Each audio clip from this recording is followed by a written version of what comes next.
Hey guys, welcome back to the channel. If you like the content, hit the subscribe button, leave a like down below. We got a special guest with us today, Mr. Dubs. Mr. Dubs, go ahead and introduce yourself. Even though I just did. Dubious ones, if you aren't already familiar, welcome to Strides of 2 Wrestling's channel. Mr. Dubs, little collab effort we have going on. I am Mr. Dubs. You guys are the dubious ones, or what do you call your audience? Right? The Strizer Maniacs. The Strizer Maniacs. Yeah. Strazizians. The Strizerians? I don't know. Like Kazarians. I love it. Yeah, I love it. Nice. But we are going to be talking WWE 2K25, among other things. But it's exciting. It's been a while. How have you been? Yeah, pretty good. How about you? Been pretty good. Been a while. No It's been a while since we worked together. Yeah, definitely. Yeah, do this more. You definitely. I agree. Happy anytime you got time. Yeah. Just give me a shout, man. I'm happy to come by. Nice. Do whatever. But yes, we appreciate y'all for checking this collab out. Today we are talking everybody's favorite topic, the upcoming WWE 2K25, along with wrestling games as a whole. With Strides, you go ahead and take us off. All right. So I wanted to do something fun for this video, not just talk about 2K25, because let's face it, everybody's talking about it. So let's add a little extra things to it. So first question for you is, what's the first wrestling game that you ever played? For me, it was Warzone. So go ahead. Really? Yeah, Warzone. My brother that late in the game? Yeah, I know. I tell people that, and they're like, "You're not a wrestling fan." It's like, come on, I'm a wrestling fan, obviously. But how old are you? I'm old, you know, because I'm pretty old. But I grew up with the NES, so that should tell you everything. Yeah. So, but I wasn't really into wrestling until much later. So I missed a lot of the good years. I missed the golden era. I missed the attitude era. I came in right around when Brock showed up, and that's when I really started watching wrestling. Mainly because my folks were... Warzone came out long before Brock. Well, yeah, but my brother was into it, so I wasn't. Okay. At the time. Okay. So my brother rented Warzone, and I played it with him. I'm like, oh, this is pretty cool. And it wasn't until my buddy that I've known him since I was a little kid. He rented a game called SmackDown, and he had me come over, and he would just whoop me all day and night at that. So I begged my brother to get it because he was the one who had the PlayStation, and I trained and trained and trained to the point where he didn't want to play anymore because I'd always beat him, right? So that started my love for wrestling. Was basically the first SmackDown game. That's where my love of wrestling started. So, yeah. That's awesome. Yeah. So, okay, because I thought we were about the same age. Like, maybe I was a little bit older, but like, I was just like, Jesus Christ. I mean, so for me, I can't remember because I would have been, like 3 to 5. Oh, wow. I was like my first wrestling game was either, because I played both, but I don't remember which came first. If it was WrestleMania on the original NES. Okay. So where they had music notes like at the top of the screen. If you guys have ever seen this, game's hilarious. It would have I think a trumpet for Hulk Hogan, or it would be a giant hand or footprint for Andre the Giant, or like a money sign if it was the $1 Million Man. And I think that gave you stamina or like health back. And like Andre was probably the cheapest in the game. It just had very basic, just couple of strikes and like a body slam you could do, and then when their energy was down you could pin them. Very basic rudimentary game, like old NES game. So it was either that, because we owned that, like my brother had it. I had an older brother, so we had Nintendo, so we had that game, but also WrestleFest in the arcades. Oh, nice. Okay. Yeah. And I always played WrestleFest every year. We went to the local like carnival or like the amusement park. They always had that game in their arcade, and I loved going to their arcade. So I play the Turtles games, the Simpsons game, and then WrestleFest. Those are the big three for me. Whichever didn't have a lineup, it was like WrestleFest, Simpsons, and Turtles. And Turtles in Time eventually when that came out. And those were like my favorite arcade games. So, and there are obviously other arcades that had them as well, but WrestleFest and it's just the time frame for those I can't remember. I loved obviously WrestleFest way more. It was a way better, than a Nintendo game. Right. But my earliest memories are definitely of those, but more memories playing WrestleFest because I did play the WrestleMania game on NES, but like I said, it was an NES game. versus WrestleFest can't really quite compare, right? Nice. Did you ever play? I don't know if it was a Japanese import only, but there was an old Kanukimon Ultimate Muscle game back on the NES.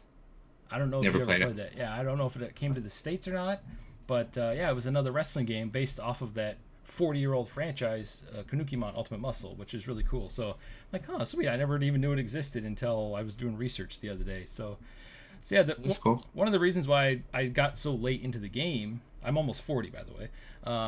One of the reasons Same. why I almost got So, into the game so late is because my folks were religious and they didn't really want me watching wrestling because I'd always every time I'd watch it, because I watched Ultimate Warrior a few times, Hulk Hogan, Macho Man. Every time I'd watch it, I'd grab my big raccoon teddy bear I had and I'd be like elbow dropping it, um, because I didn't have the Slam awesome. Masters, and they're like, he's getting too violent. We can't. We probably shouldn't let him watch this. so, Oh, so that's sad. my brother would let me sneak watch it when I was growing up. So I miss. How old? How I much? missed a How lot of much it. older is your brother than you? What's the age Let's difference? see. He's 10 years older than me, so he's almost. Okay. Yeah. Oh, okay, because mine's my older brother's 5 years older than me. Okay. So we got that gap. So that's why we had an Atari, then we had Nice. Nintendo, then we got a Sega Genesis, Sega CD, and my first console for me that was my own was the N64. Nice. Mine was a Super Nintendo, but I didn't play any wrestling games on it. Yeah, see, Oh Sega my Genesis, it was god. all the games were my brother's, so there were a lot of sports games. Mhm. So I didn't have a lot of wrestling games. Like he never bought any of the wrestling games for the Sega, so I had rented them, like the Royal Rumble or like Raw. I think was on that they had. Okay. But then and then I believe they also got the WrestleMania arcade game Oh yeah, I remember eventually. that. Yeah. But Okay. I never played that on Sega. But when we got the Sega CD, one of the few, I think we only had 2 or 3 games. I think he got Sewer Shark, which is this awesome game. Nice. And then they had, I don't know if we had Sonic CD or not, I can't remember. But Okay. the game I remember playing was we had WWF Rage in the Cage. Okay. Cool. And it was like I think it was the first game that ever came, at least came to console, because WrestleFest had a cage. But first game that ever came to console that had a steel cage match. Nice. So it was really cool. That was kind of the selling feature of the game. And it had like I think Mr. Perfect, Bret Hart, Undertaker, Shawn Michaels. I want to say Razor Ramon. Um, I don't think Hogan or Savage were in it. But it was like around that time, probably after they had been left. Mm. But that was the game that I actually got to sink some time in. And it was that old crappy acclaimed engine that was Oh, terrible. yeah. Right before Attitude and Warzone, but like the ones Yeah. for like the SNES and Genesis. Rage in the Cage was just like better audio because it was a CD. Mm. You know, it was before the PlayStation or the Sega Saturn. But one of those really rare wrestling games that you don't hear a lot of people talking about. You never really hear about WWF Rage in the Cage. Like it was such a Nice. the Sega CDs didn't really sell a lot in North America, so Wasn't that on very the few people would have ever played it. wasn't that on the Saturn also? Like later on? I never got Maybe the Saturn, I don't. so I don't. It's remember. possible. I didn't have a Saturn either, so I don't know. The wrestling game the only one that stands out to me for the Saturn was one of the greatest of all time, being Fire Pro Wrestling S Six Men Ooh, Scramble, nice. which to this day I've still never played because Really? I never had a Saturn. I've never played Six Men Scramble because Fire Pro G came out a few years after on the Okay. PlayStation, and that was just an even better version of it, updated. And so I did play Fire Pro G. Nice. I just wish because for emulators like on the SNES, they had Fire Pro Wrestling X Premium, Super Fire Pro Wrestling X Premium, Mhm. and they had like when I was a kid, I would play these translated ROMs. Nice. So like it was full. So people had put in the time and fully translated the entire Create a Wrestler, like every move, the CPU logic, the menus, the entire game, the entire story, everything was in English, Nice. and we could create our own characters.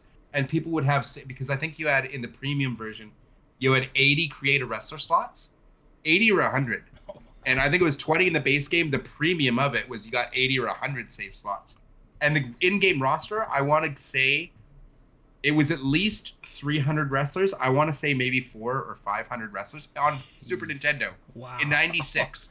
This game came out for SNES in '96, Wow, man. and I made like animations with the game through emulators, and like that's what really, really got me into wrestling games like crazy. Like I loved this game so much, Nice. and because you had the 80 save slots, and you could have save states like SRAMs or whatever they were Okay, called nice. for like Super Nintendo emulators, people would share like entire save files with like all WWF roster created wrestlers, WCW, ECW. So it was Community Creations. Way before. A decade before Community Creations existed, or 15 years before Community Creations existed. So I was playing these Fire Pro games with full up-to-date rosters of WWF, WCW, ECW during the Attitude Era. That's so cool. Coolest thing in the world. Yeah, I was never really like computer savvy, so I could never like figure out how to import stuff or play stuff. So now that I'm an old fart, I can just go. I can figure all this stuff out now. There's a YouTube channel or a YouTube video for everything. But yeah, see, back then we had to go to message boards. Yep. Right, like there was no such thing as Google searching something. That was back in the days where you still had like Alta Vista and like Yahoo, and like there was like when you would back in the day, it wasn't like you had one search engine that you would use. It would be like a page and you'd have like 5 to choose from. There would be like Lycos, Yahoo, Alta Vista. Yeah. Google was just one of the group, right? And you'd find message boards, and that's where I found like a Fire Pro community. I actually met some friends that I like. One of my friends I'm friends with to this day. We met on a Fire Pro message board when we were like 10 or 11. Nice. Right? Yeah, and like where I was just making animations when I was like 12 or 13. And we would just play this game religiously, and the Fire Pro G was like way better, newer, better graphics, more characters, more roster, better story mode. So I played that, but unfortunately no one ever, because I guess it was a CD or whatever, nobody ever was able to translate it into English. So I've played it with a notepad open of printed it. Back in the day, you'd print out like 30 pages of a translation so I could use menus and things to create a wrestler and know it. You know what I mean? Like the amount of effort we used to go to be able to play these games was insanity. But I still have fond memories. Like for the Fire Pro series will always be one of my favorite, just because of how much I got into it at between 10 and 15. I was super into it. And that was at the same time that we had like from World Tour to No Mercy. It was the exact same time frame. So I had these amazing wrestling games on N64 that I could play with my friends in real life. And then online, even back then, Super Nintendo emulators, you could put in your buddy's like IP address, and you could play matches online with your buddy. Oh, that's so cool. With like a 56K modem. That's nice. We were with playing dial-up and everything. Yeah, with dial-up, we were playing online SNES, and there was less lag than there is today in games. Man. Right? Like we were able to play these games online, and we'd be on the phone or through. I don't remember how we were talking. Like, because we'd be talking to each other while we were playing, right? That's so cool, man. Yeah, and this was when I was like, this would have been like 2000, 2001, 99 through 2001 kind of era. And you could play, like these emulators had the ability to play with each other online. It was really sweet. I had no idea that even back then that emulators existed and were being used so heavily. It's like, that's like the dawn of online and everything. That's cool. That's really awesome. Have you played the new the Fire Pro Wrestling World on PC or PlayStation 4? Oh yeah. Yeah, that game is freaking awesome. I like the PC version because it has all the community creations. Yeah, basically the community creations, and it has like Steam Workshop. Everything. There's like a Mega Man X. There's obviously Hulk Hogan. Every wrestler you can possibly think of is in there. So it's amazing. I had a few different playthroughs with that game because I got it when it was like new, and so there wasn't a ton of stuff on the Steam Workshop. Thought it was cool. Was upset that the online was the way it was because there was when you queue to search a lobby, you literally are putting in specifics of like what kind of match type and everything, and there's no quick search feature. There was nothing, so you would just sit there, hope someone randomly joined your lobby. Yeah. So I never, ever, ever was able to play a single online match in that game because the online search functionality was so terrible, which is why I'm very passionate about that when I talk to the UPW devs. I'm like, make it so we can search matches in the background. Fight Forever had the same problem. You can search for a match, search for a one-on-one, ranked, whatever, but you might sit there for 2 hours and not have anybody. And you can't play the game otherwise. You can't go and edit a wrestler, play Road to the Elite. You couldn't do this in Fire Pro either. You couldn't play games in the background or do something while you search for a match. And that's such a huge misstep because then no one's going to search. If you've tried it 3-4 times, you never found a match, you'll never go to online ever again. Yep. So I took a break from that game. Yeah. Because I think that game came out in 2016, I want to say. because it like was kind of like a beta release. Holy crap! It was like a beta release when Yeah. it first came out because they needed more funding. So I played it like right at launch, I think, and then I took a couple years off, and then they had added some features. Like they added because when it came out, it didn't have a story, like it didn't have a career mode. It didn't have a lot of like they added a GM mode, they added a career mode. They added so many features that players were asking for over the years. So I came back to it after they had the career mode. I tried that. That was awesome. And then they added what 12-year-old me, 10-year-old me would have gushed over was create a move. Oh, nice. So it's not like create That's a finisher. right. It's literally they give you every tool in the game. You can take any move animation, a taunt, and anything. You can alter how the hand positions. You can make the hand disappear. You can turn the hand into a weapon. Like any asset that is in the game, literally any asset, any face, a steel chair, microphone, anything that's in the game at all, you can utilize those assets in any frame. You control every frame of the animation. Nice. So you could turn yourself into a steel chair and then just disappear. You could make it look the most janky, weird ass animation you want, but you literally have the freedom to be, if you're meticulous with it, to make like literally any move you can think of. Nice. So I started doing it because it literally was the same, very, very similar in the way I would make animations with the SNES emulators when I was a kid. But the only difference being is this actually translated when I'd make the animations, I got to use them on my character in game, which would have blown my mind as a kid. This would have blown. So I spent so many meticulous hours making different animations. I actually have some of those up in my last 2K video. Here's a plug here, shameless plug. I just put out the 10 things we need to make 2K25 to save the franchise. One of the things I talked about was create a move or create a finisher. But the footage I used wasn't actually from old WWE games. I actually used the footage of the moves I had made in the Fire Pro game because when you put them on the Steam Workshop, it would help if there was a video, right? Okay. So I would just screen record with the old NVIDIA capture software. Nice. And I would just make a 10-second clip or whatever so that you could show the move and then just put that on YouTube and you would link it and it would show. So when people looked at the move, they could see what it was. So I just showed those off in the thing, the few different random moves I'd made.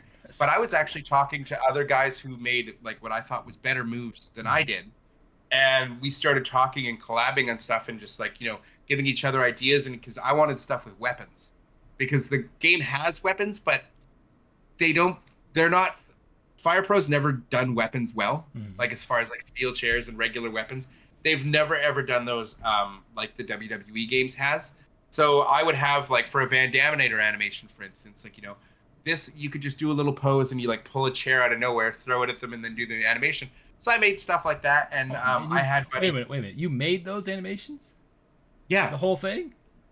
Yeah, I made the move. Yeah, because you can pull out because the chair's in the game, right? Awesome. So you just do like a thing where you do a pose, and then you take the asset of the chair, and then you're like, they would like literally, but it's a cartoon, so it didn't really matter to me. Yeah. But they would pull it out of nothing, like they pull it like it was out of their trunks, like just out of the side, and all of a sudden the chair's here, and then you would throw it, and then go through with the animation. Like the old cool. Tomb Raider game, she'd pull out a giant gear to put in the puzzle.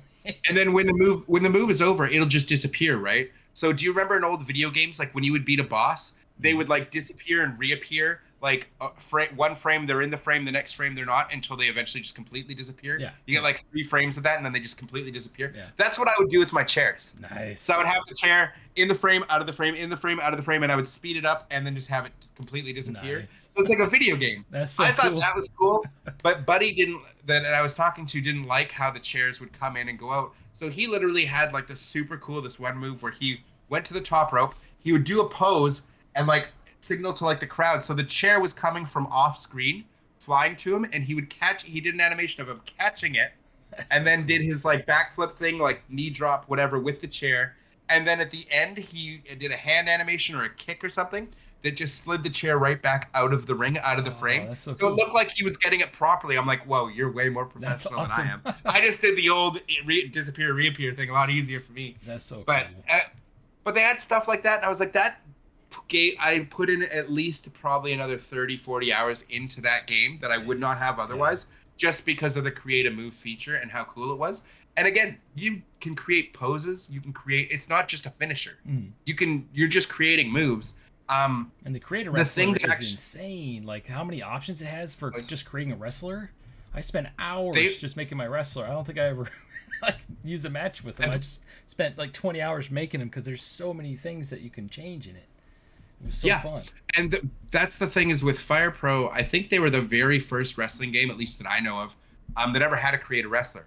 They had a create a wrestler before WrestleMania 2000, long before. They had it before Attitude and Warzone, because Fire Pro, like X Premium on the SNES, had that create a wrestler, and that had one of the most in-depth create a wrestlers you'll ever see.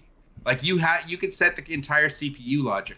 Like people love the sliders in 2K that they finally brought over the last couple of years, for AI sliders to kind of have more control over it.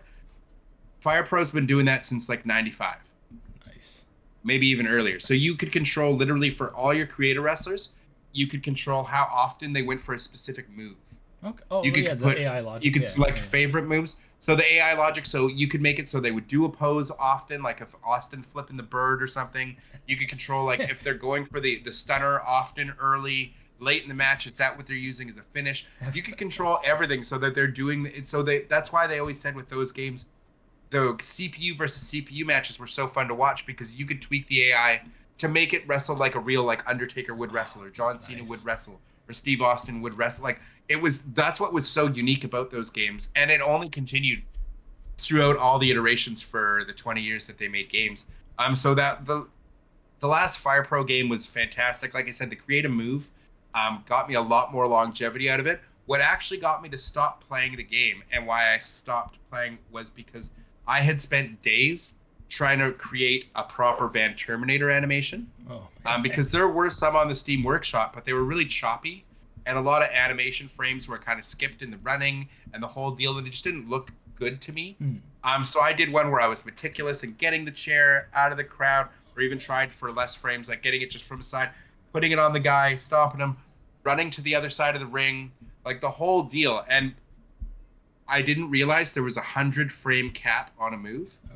You couldn't have more than 100 frames in a move. So I got to the point where he's bouncing to the top rope, and then I ran out of frames, and I was like, I'd spent days because I made sure the running. I literally for the running animations made sure each one hit exactly the step as it was, so he didn't slide in the move, so it looked crisp and perfect. And I couldn't finish the animation. I'm like, what do I chop out of this to me? And I'm like, no wonder they all look like shit. That's why they all look terrible. Is because that 100 frame cap. So once that happened, because I'd sunk so many days into making that, and I was so passionate about wanting the Van Terminator properly in a wrestling game, I stopped playing. That was when I stopped playing Fire Pro, because I was just like, oh man, you got me with the 100 frames. Like, why? Why? It sucks when something like that happens and you're spending so much time. I need like and all of a sudden just kills I need like 30 more just frames. Like 30 more frames would have done it, right? Because I wanted to. Yeah. Or you're like, is there a mod that gives me more frames? Come on, I need more frames. Right? Yeah, exactly. Like all I needed was like 30 more frames, and I would have done it. But that's what stopped me from playing it, and I haven't picked up the game since. And it's super fun. I'm sure I could probably do another playthrough because it's been so long of the career mode. This was actually quite fun. You go through New Japan. You've got like because this is one of the few games that actually got some licensing. Oh, nice. So like Kenny Omega's in the game. Yep. Tanahashi, Okada, like they're in the game and they have a full New Japan story, which is pretty cool that you go through the ranks. Fire Pro G to this day I think is one of the best story modes we've ever had in a wrestling game, but it's all in Japanese. That's the problem. This one at least is in English, so it's great. But in the Fire Pro, because back then and licensing and everything, they didn't need the licenses. So you'd have like Goldberg, Sting, Undertaker. Those characters were in the game just as base in Fire Pro G. And you would literally, the decisions you would make with your creator wrestler would determine, do you want to go to New Japan? Do you want to go to All Japan? Do you want to go to the UFC? Do you want to go to Pride? Do you want to go to WCW, ECW, WWF? All this was in the game, their actual story. And you'd make the choices, and then you would get to wrestle like Sting, Ric Flair, whatever, go for their titles, and you could change promotions. It's pretty much exactly what it sounds like Ultra Pro Wrestling like wants to do. I was just gonna say Ultra Pro Wrestling sounds like that, yeah. But they already did it, and they had the branching thing. So I want to go through it on the channel. It's just such a everything's in Japanese, and I have to have a full translation next to me reading because I have to follow Google They have a Translate whole breakdown. No, but they have, but still, on your it has phone. a I know whole. it's a pain in the ass, but you can use your But that's not Google going to help the Translate on the video game. phone. How? Well, For Japanese text, yeah, yeah. but I can't copy and paste it. Well, It's in game. you can't show it for your fans, but what I did for the few Japanese imports I bought is I have to Google Translate, and I kind of hold it up off camera, learn how the controls work, wrote it down, and then kept playing it, because otherwise you go through the menus, you're like, okay, what is that exactly? What is that exactly? Well, they have full English translations, which I used like 20 years ago. Yeah. Play it, but this literally for the storyline, because it's so extensive. It's like, It's okay, all so text too, right? which decision, Yeah. and it's like, but which decision did you make? Okay, so you're going down because you want to make it to the WWF, say. So you're going through. Okay, now I pick 1C. Now you have to follow for the branching story. Okay, so now I have to go with C. So now I'm into the C category. All right, so 1C, and now next choice is going to change this. So you have to follow this thing. Otherwise, you'll end up in the wrong promotions, make the wrong decisions because you can't read anything, right? So it's such a. I did it when I was a kid because I was really invested, but to do it on the channel, it's going to be a pain in the butt. I'm sure I'll do it at some point. It's fun, but I just wish someone could translate, because I've seen translations for Fire Pro D for Dreamcast into English, but I don't think that had a story mode. But it basically just translates the menus and the names of the wrestlers. That's it. Whereas like Fire Pro for the SNES, that ROM had everything translated. The story mode wasn't really extensive, like with text, but everything was translated. Whereas Fire Pro G has so much text. I want that one game translated, because I think it's the outside of Fire Pro Wrestling World, I want to say it's one of the last times they ever made a career mode, like with a story, like an in-depth story, and it's like one of the best ever. But I want it fully translated without having to read a spreadsheet, like read a whole document to follow along. Okay, where? Yeah, it's exactly right. Man. But for the Fire Pro Wrestling World, I could probably do that on stream, because that one was fun, and you can also use the downloaded, like the creative moves. When I first played through it, weren't there, so now I can have like the creative move stuff. We need a resurgence of Fire Pro. Like, we need another one. I know it's been since 2016. Would you be cool with them like changing the art style, or should they stay with the old art style? They've tried. They like a newer, they made a art style. Well, it kind of hampered creating stuff, though. Well, Xbox 360 got the worst Fire Pro game in history. No, we don't talk about that. We don't talk about that. Oh, you remember that one? Yeah, they literally let you play with your Xbox avatar. Yeah, and it was like, I have a video of it on my channel. It's terrible. I know, because I was so excited. I was like, oh my god, we're getting a Fire Pro game for the Xbox. I can finally play, because I didn't have a PlayStation, so I was like, had to play at friends' places or whatever for like Fire Pro Wrestling Returns. I had a Game Boy Advance, so I got that one, but it wasn't. It was like playing the SNES game all over again, you know. I was like, So I was so excited when I heard they were making one for the 360, and then we got that Avatar wrestling game. I was excited too. Weird. I'm like, oh, this is gonna be awesome, a new wrestling game. And I played it. I'm like, what the hell is this? I was so it was like the precursor to All Stars. Didn't they like kill it like right away too, because it was so bad? Well, you just got to play with your avatar in the movie. Like, it wasn't at all like all the things that made Fire Pro a good game. But Fire Pro was made by Human, which turned into Spike Chunsoft. And those are the guys that make Sparking Zero. Yep. Hopefully make a ton of money off that, so we can get another Fire Pro or original wrestling. They said this was the last Fire Pro they're ever doing. Like, the creative move, they said was like that was their last kind of gift to the audience of here's the freedom to literally like how they make any move in the game. You can change everything. You can change the positioning of a leg, anything. So you literally, if you have the time to put in, can make any move you can imagine within a 100 frame limit. Yeah. Which upsets me. The 100 frame limit is what got me. But you could literally make any move. If that 100 frame limit wasn't there, I can understand, because you could just make a move. You do it once. Not that online's even a thing. Like, there's no online player base for that. Yeah. But like, you could do one move, and if it had unlimited frames, you could just make that last forever. Nice. And have no animation, and just basically lock the other guy's game. The counter still goes. You can hear the crowd, but nothing's going on. So I understand issues like that. Like, that's why 2K, if they brought back Creative Finisher, I could see them not allowing it for online play. Yeah, that would kind of break online. Well, they've had hacked moves in the past. Like when they did have the feature, people would just do like a pin. So the second the bell rang, you would just be rolled up. There was like no animation. It just put you into a roll up, and there was no kick out meter. There was nothing, and people would just win match. I was like, how is that fun? What That's are you, probably why they 6, removed it. Yeah. 12? Yeah. Well, that's just one of the many issues that came along with creative finisher. I thought creative finisher was cool, but that was one of the big things.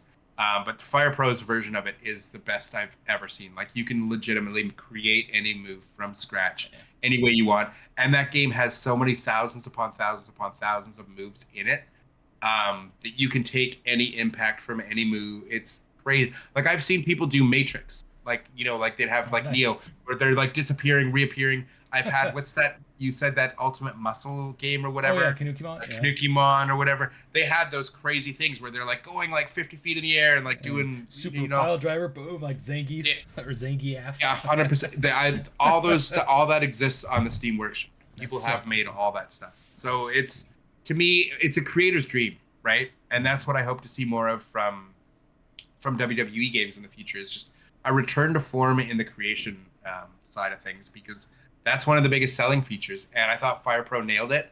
You might not love the art style, and especially in 2025, I can understand how that's maybe not the best. Yeah. If they redid the game in like an Unreal Engine and made it look as pretty, look how great, like Xenoverse 2 is a wonderful game, but look how beautiful Sparking Zero looks, right? Like if we got a Xenoverse game that looked like Sparking Zero, amazing, right? Because you have that creative freedom that you don't get from like a Sparking Zero.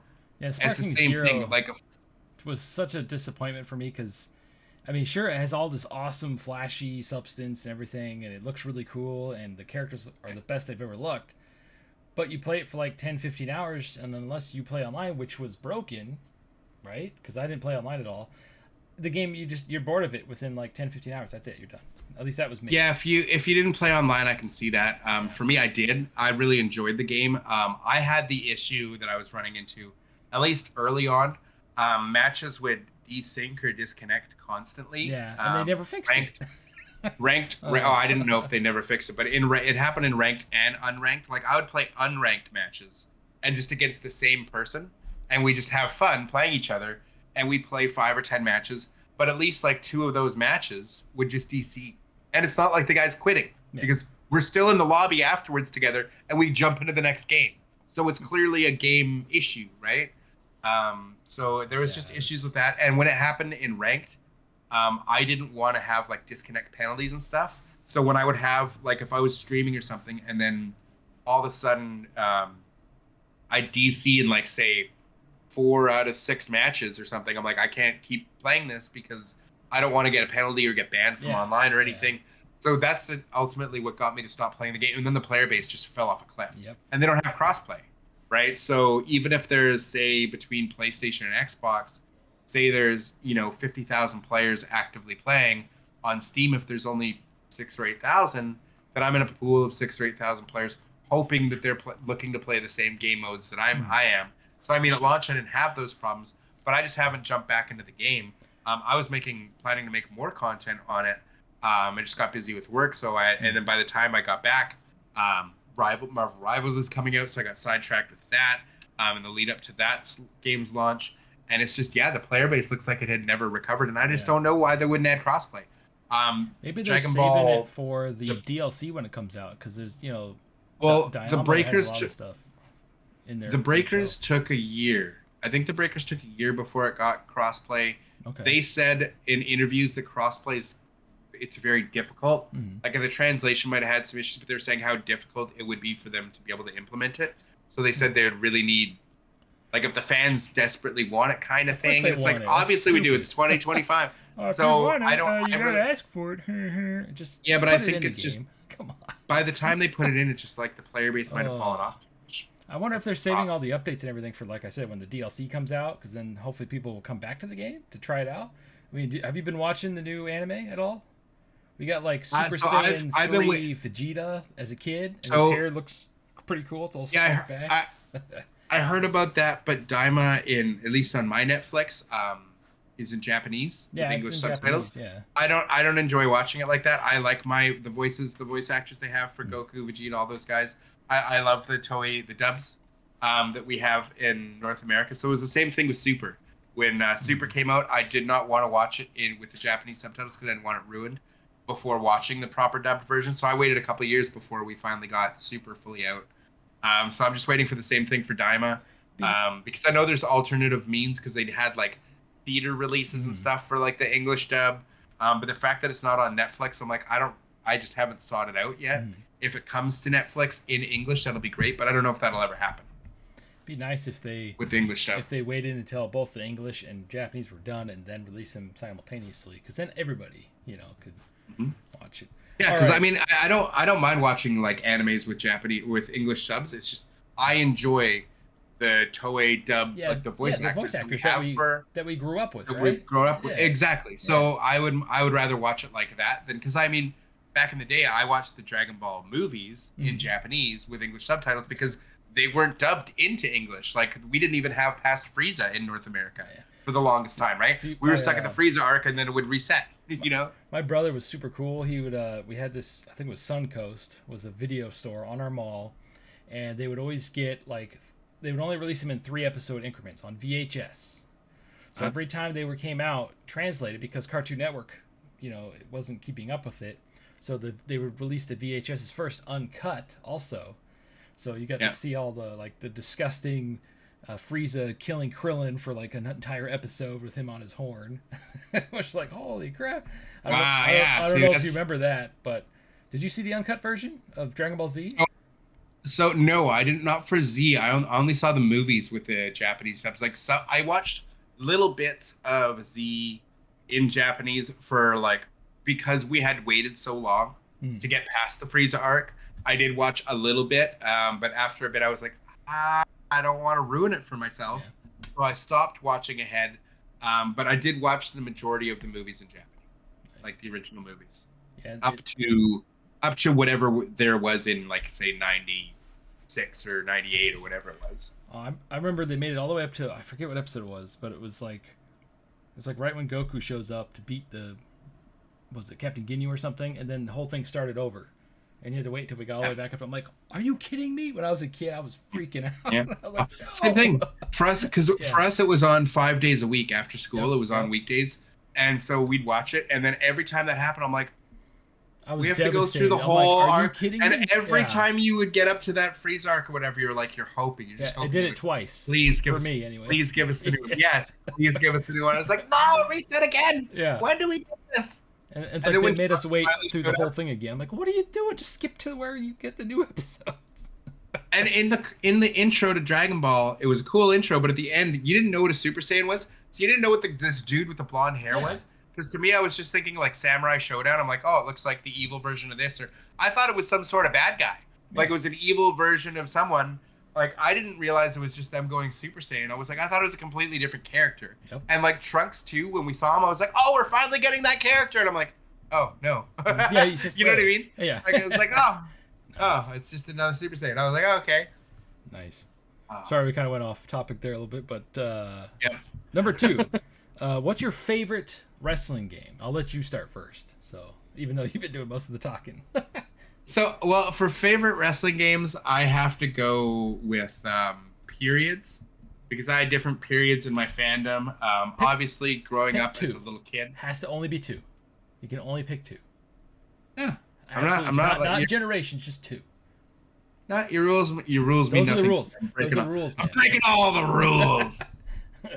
Growing up, it was definitely WrestleFest on the arcade. Like, that was amazing for that time period until we caught up graphically with home consoles. And then obviously it was the whole Aki franchise. Yeah. Like, from World Tour, I never owned, but in grade 7, every day after school, I would go over to my friend's house, and I lived like a half an hour bus ride from my school. Like, I was like the only one in the school that like lived that far away. So I'd like walk over to my buddy's house. Everybody else lived close to the school. I go to his house, play, sometimes have dinner, and we play for hours of just like World Tour. Sometimes we'd alternate single player to see if we could make it to Joe Bruiser and beat Joe Bruiser. You know what I mean? Yeah. That game was so much fun. The fact that you could have 4 players playing or a 4-man match was like revolutionary at the time. You know, having like 4 people in the ring at once was unheard of. So that game literally played it every day after school for so long. So when Revenge came out, I asked for that because I didn't know WCW at the time. This was my introduction to WCW. I was like, Nice. oh, I know Hulk Hogan. Oh, I know this guy. I know that. And then WCW started airing in Canada, like Nitro on Wednesdays. So we got Raw on Mondays, Nitro on Wednesdays. So I got to watch during the Attitude Era both. That's At the peak in like 97, 98, I got to watch them both at the same time. Man, I'm jealous. I'm jealous. Yeah. I'm jealous. So my peak fandom was like I got Nitro and Thunder and Raw and SmackDown all like different times. So I got to watch them all. It was fantastic. Oh, that's awesome. That's so awesome. And at the same time, I was also getting these amazing video games because I had Warzone and then Attitude Era or Attitude.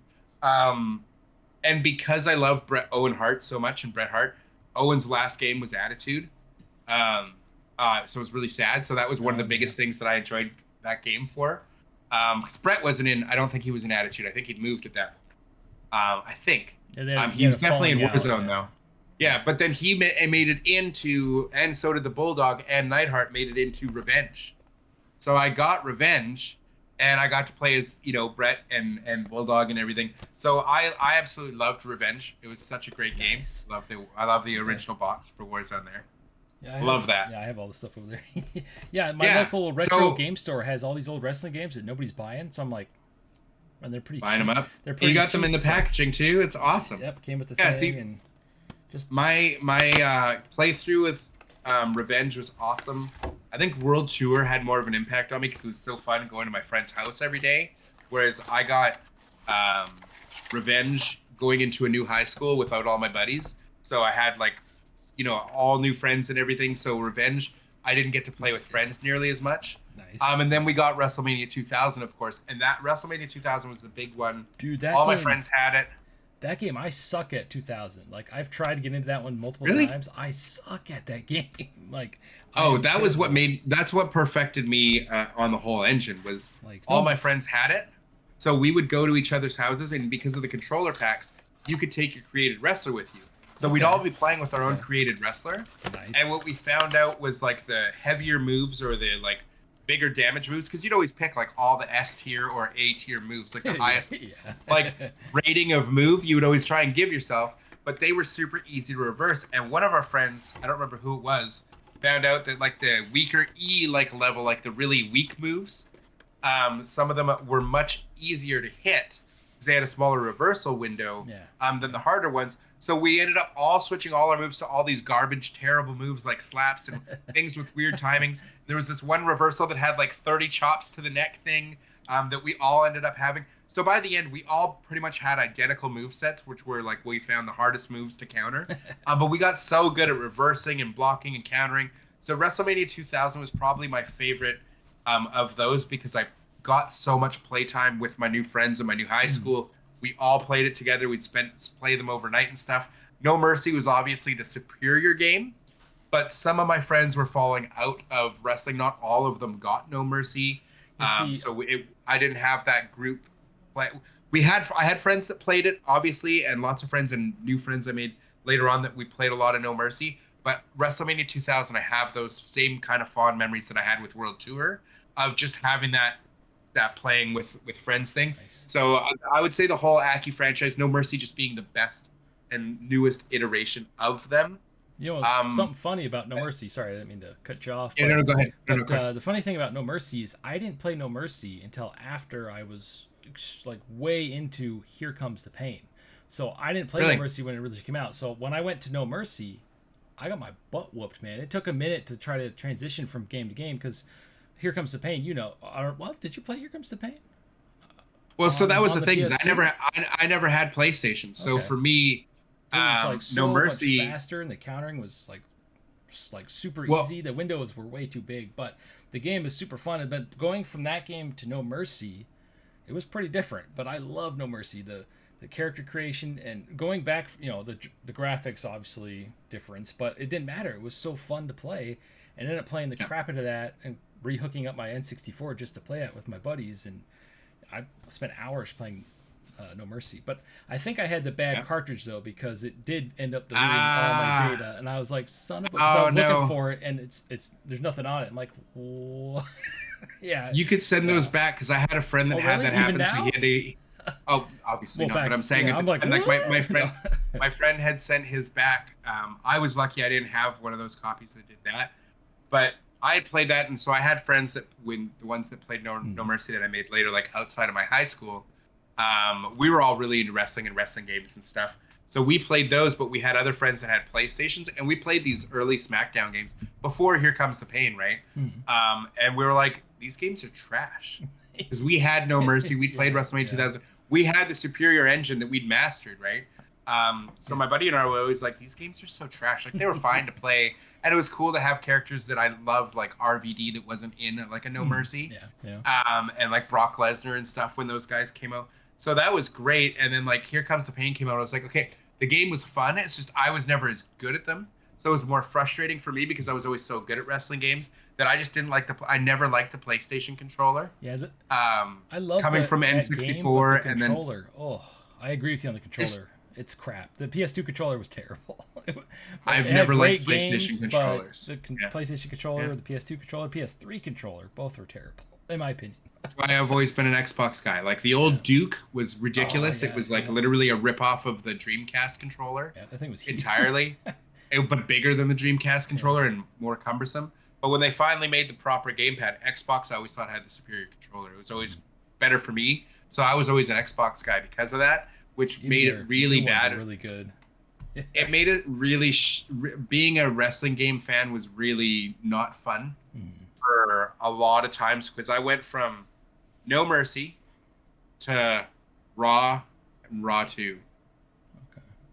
The two of the worst wrestling games in history. Did you play WrestleMania 21? Because 21 was terrible too. On the Xbox? I was like, nope. That game was broken. It didn't even work. Once the 360 got like the SmackDown series and Raw, I'd been so turned off for wrestling games that I didn't even really get into the SmackDown versus Raw series once it finally came over to the 360.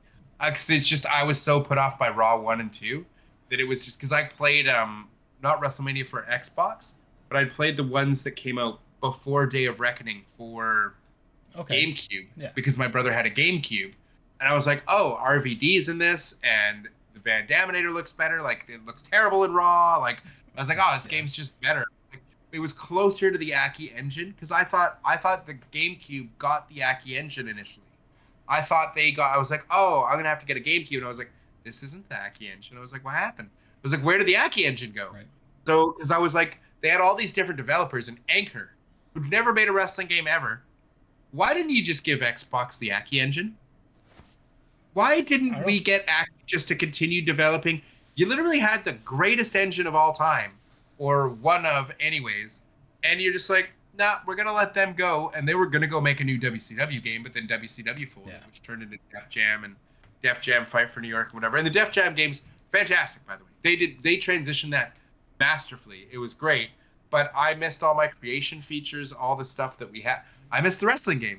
And I was so sad that Aki never continued on, which is why I'm super excited 25 years later for fucking Ultra Pro Wrestling. Right? Hopefully it launches this year. Oy. So favorite wrestling game, Aki series, No Mercy being the best of the bunch. I'll say No Mercy, and then follow that with for newer-ish, like more closer to what we have today. I would say probably 2K14. 2K14 was 2K14 was the last best of that iteration.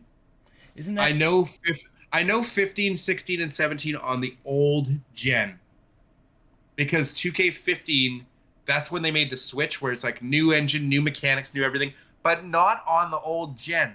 So 2K15 was like a worse version of 2K14, but then they made a 16 and 17, which I didn't even realize at the time, on the old consoles. Oh, really? I didn't know that either, yeah. I didn't either. Yeah. But so 2K14 was the last of that grapple engine for me. Wasn't that the last one? Before we moved up.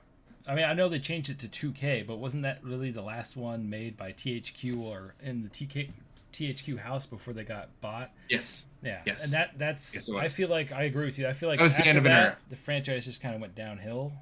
Like it's had its moments. I It's thought had some the good graphics, ones, but the graphics got amazing. Like 2K15 to this day is comparable to 2024's graphics. I hated Like 15. 2K15. Well, I'm just saying when you 15. saw that, the 15 was a horrible game, Yeah. but when you saw those models of John Cena, that when they first came out, you were like, oh, this is next level graphics. And like, that's this is one going to thing. be. And so you gave them the pass on stripping away 80% of your features because you were like, they're going to get something good cooking here, and they never did. They never did. 2K19 was the end of that engine, which wasn't a good engine. The 2K15 to 19 engine wasn't great, but I'd argue it's better than the stun meter system that we got in 2K22 and beyond. Yeah. Because 2K20 was just, that's when Ukes left. Like, we still had Ukes. We lost THQ in 2014. We lost Ukes for 2K20, right? So 2K20 was a mess because of that. Then we got 22, 23, and 24. But it's just, again, 22 through 24, the iterations, like, that's what I mean. That's why, who's excited for 25? Yeah. It's especially it's 24 with extra steps, 23 with extra steps, 22 with extra steps. Mm-hmm. That's why I usually would skip a year now. Like I didn't buy 23, I got 22. I didn't buy 23, I got 24. Because I'm covering it on the channel, I'll be getting 25. Same. If I didn't have the channel, I wouldn't be buying it this year. I don't think, unless they have some crazy new feature, which we'll talk about here in a little bit. But yeah, unless they have some awesome new features or they fix a lot of bugs that they never fixed in 23, 24, 22. I don't know, man. I'm kind of this year on it. So I've been feeling that way since like my everybody knows on my channel my biggest issue is the save file bug that's been in the programming for over a decade, where you can literally lose hundreds and hundreds of hours of work. You said it with the No Mercy thing. That's been happening in 2K games for over a decade. It happened to me in 2K17, and it turned me off the franchise. It turned me off the franchise for years because I lost all of my creator wrestlers, all my universe, that everything would I kill did. it for me too. That would kill it for me. I've never been passionate about the wrestling games since then. Yeah. That killed my passion for it because I was going to build my whole channel around it in 2016 with 2K17. I started making my universe content. I did like my first universe video, and then I was just playing with a buddy. Like my buddy was playing Destiny. I was just talking with him in party chat, and I just happened to have my Elgato running, and I was like playing the game, and I was like in community creations. It's like download CM Punk at own risk. It's like because you used to be able to put comments on community creations. There was an issue like don't download this; it's gonna break your game, something like that. But this just said download at own risk. But it was like the highest downloaded CM Punk, looked the best by far. I was like, whatever, downloaded it. Then all of a sudden my game just reset itself. And I went, no way. And I have the whole thing recorded. My live reaction, the whole thing. Me losing my mind. Do you still have it? You should add that to some videos you make. Or unless you used it already. I did. You? Okay. I added it to my last one, but because of the swearing it wasn't the swearing. It was it was the copyrighted music. Because the in-game music is playing in the game, so I didn't want it copyrighted. So I took the audio out. So my last video, my 10 things to fix the franchise, my number one thing, spoiler alert for anybody who hasn't seen the video, the number one feature I want is save file glitch fixed, but at the bare minimum, remove locking things from showcase mode, because that's why I stopped playing 24. It wasn't just because the save file glitch exists, because it didn't happen to me yet, but it happened to other people. And I saw the videos and the screenshots and everything else, and that's why I stopped playing, is because like I don't want to sink 200 hours into this game and then lose everything. I don't want to make all this content and then everything's gone because they downloaded a Kenny Omega or something. So because because of what happened to me in 17, I know to back up my creator wrestler. And every time I finish a moveset or what he looks like, I always back it up to community creations just in case. So always, every time I put 3 hours in my character. Just 1 second, let me just finish. But with the knowing to back up everything to community creations, that's one thing. Having a pair of knee pads, a move, sunglasses. Oh, you can't download this community creation because you have to play through the Macho Man part of the showcase mode. You have to play through this. They force you. You're locked away from getting your stuff back if you lose your save file to a 4-hour slog through showcase mode, and that is not okay to me. Not okay whatsoever, and that's why I stopped playing 24. Well, you could always just buy it.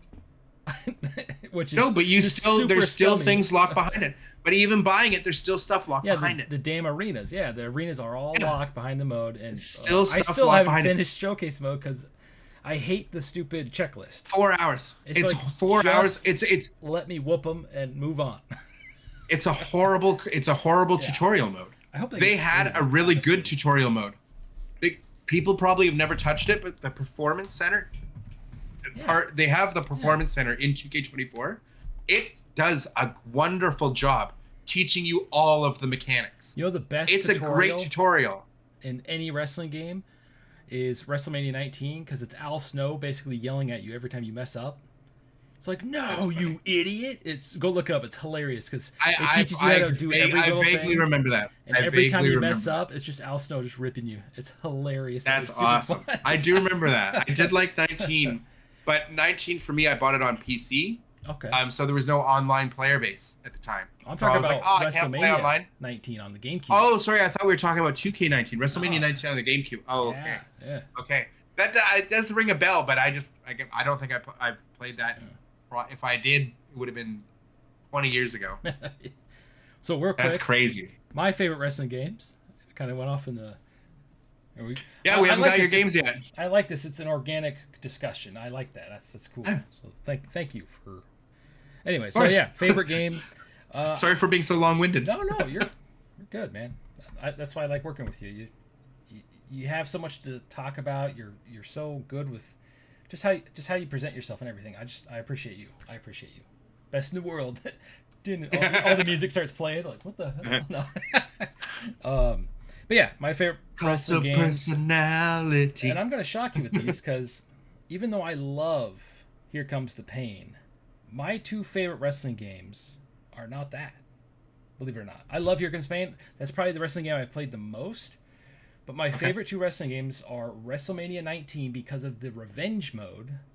It basically feels like a wrestling RPG because did you play revenge mode at all? Basically, you get kicked out of the WWE. I didn't have a GameCube. Well, you should get one now because they're pretty cheap on eBay and stuff. Anyway, or just download. I mean, get the game other ways. Anyway, so in revenge mode, it starts off with you getting kicked out of the WWE. Vince is firing you, get kicked out. And then Stephanie secretly hires you to go through and sabotage like events and security staff and all this stuff, and you're throwing people off of like. Wasn't this the game you're not even playing in wrestling arenas? You're like at shopping malls throwing people off. Yeah, but it has all the wrestling moves, and it's to me it was so different. It was so fun and refreshing because of other than being stuck in an arena and stuff. I love that kind of stuff. I love the over the top stuff. And when Day of Reckoning came out. Didn't have it. I'm like, but it had a good story mode. I really liked the story mode. And the Day of Reckoning 2 didn't have it. I never played Day of Reckoning 2 because I was like, they don't have the revenge mode back. So if any wrestling game could bring back the revenge mode, I would love it. I know a lot of people are like, I hate that fake crap and blah, blah, blah. But it was fun. You can go out to a barge in the middle of the ocean and choke slam mankind through it and all the way into the ocean. That was the finish of the match. Like, that's how you would win. It's like, that's so fun. I don't know why wrestling games got so far away from that. I don't know what it is, the whole hyper-realism.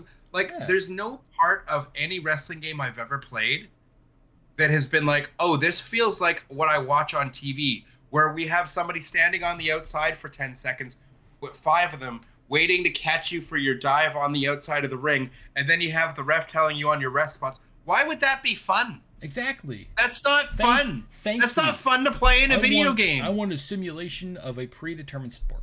That's how stupid that sounds. I don't know. It's a video game. It should have video game elements. That's what makes video games fun. Sure, you can have some sort of realism to it with the story mode and how you progress and stuff, but at least have modes where you can do crazy crap like throwing them off a pier, throwing them off of a balcony or something. I love that stuff. And my other favorite wrestling game. Oh, go ahead. Yeah.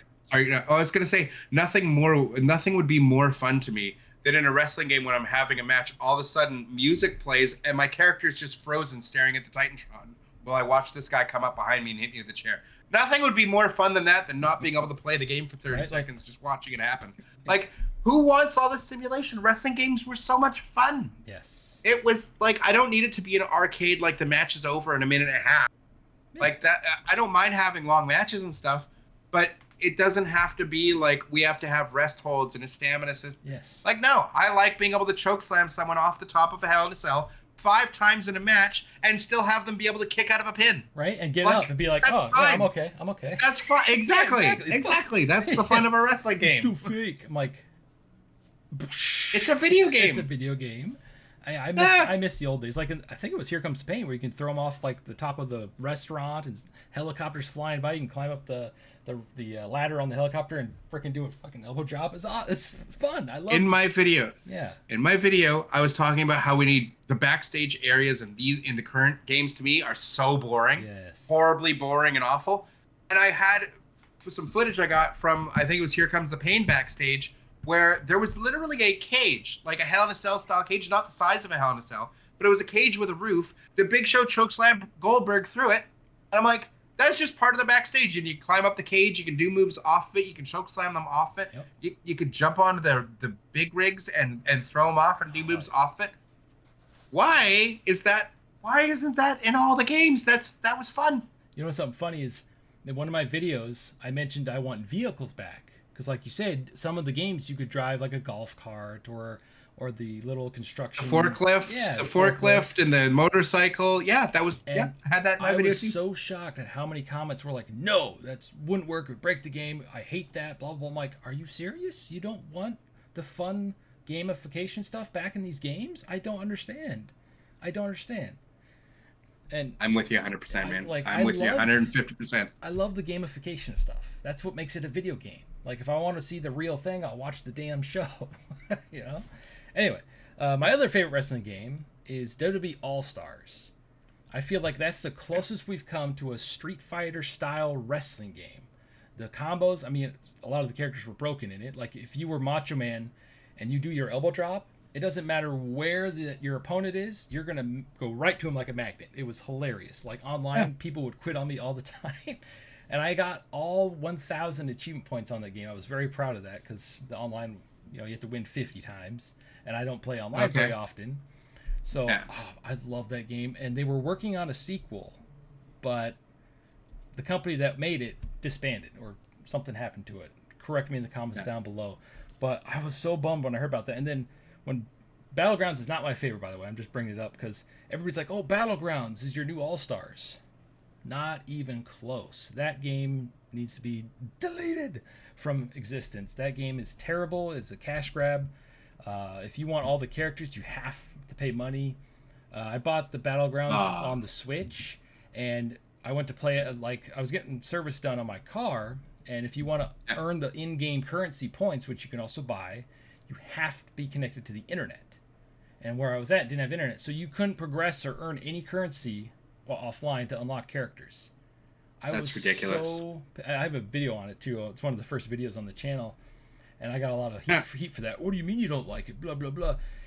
But I liked where they were going with it because they had all these crazy creative wrestler parts that they were working on, and then because it was so not received well, they pretty much just killed it. But it's still up to buy, and don't buy it on PC. Because if you buy it with the DLC, everybody says it doesn't unlock anymore. And 2K won't work with people. If you go look at all the reviews, it's all negative because if you buy it with all the DLC unlocked, it doesn't unlock it. And 2K won't do anything about it, and neither will Steam. And they won't refund your money. Steam would refund you if you played it for less than 2 hours. Well, that's what the comments were saying. So maybe Steam will refund any game that you've played for I think it's less than 2 hours. It's DLC though. Would they refund the DLC? I don't know. You'll have to read the comments because they were. I don't know. I was always under the impression that if you play for a game for under 2 hours, Steam will just refund you. Yeah. That's what I've always been under the impression of. I've only had a couple of games I've ever refunded in my life. Mm-hmm. One of which being 2K17, and I remember that was on Xbox, and I remember they didn't want to refund me the DLC, and I said, "What do you mean? This game-breaking bug broke my everything. You're refunding the entire season pass, the everything." Like, I have a video of it happening. Here's the 20-minute version. Here's the cut down 4-minute version of it. Like, I'm furious. So I got all my money back for that game. Nice. And I just, it took me years to come back to wrestling games. 2K19 is where I came back. And I've never had the same passion for wrestling games since then. Like, the save file, like, when you put in that, because it's one thing people have asked for a long time to be able to have your create a wrestler carryover, like being able to carry one over for a game, because you're literally trying to remake the same wrestler over and over every year. Especially when they don't add anything new and it's just the same thing. Yeah, just, and the it's just a few extra new moves. Different. Yeah.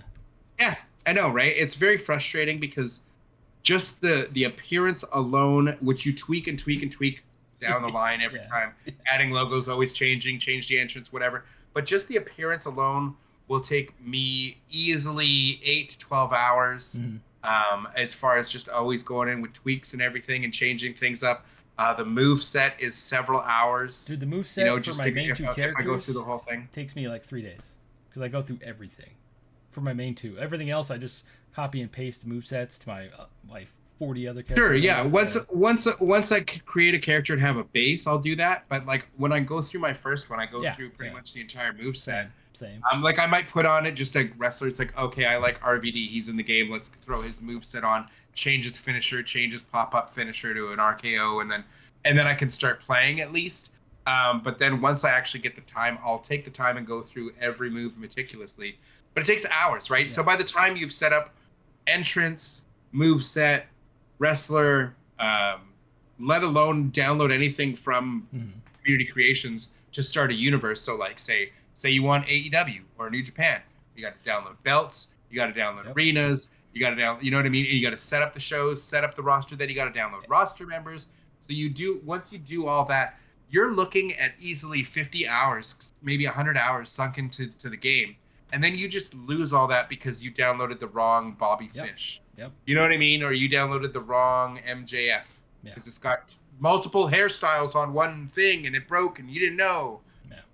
The fact that they don't fix that is unbelievable. Content damage thing is so annoying.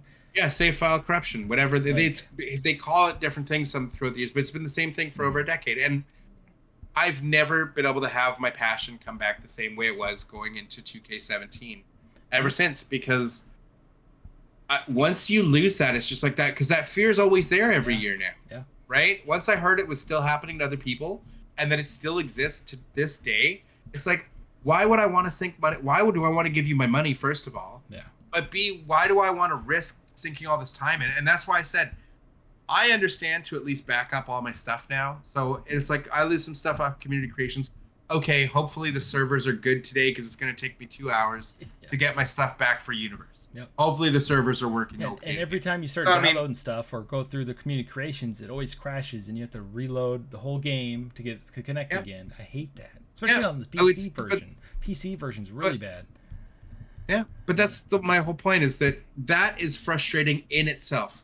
And if you have the patience to do that, because one of my regular viewers on my stream that watches the wrestling game content, said it happened to him 9 times in 2K23. 9 times. I would have been done after the first or second one. Like I go through it again. Happens a second or third time, I'm out. That's it for me. Bye-bye WWE games for a few years. He went through it 9 times. He said, thankfully, it didn't happen in 24. But in 23, he said it happened to him 9 different times.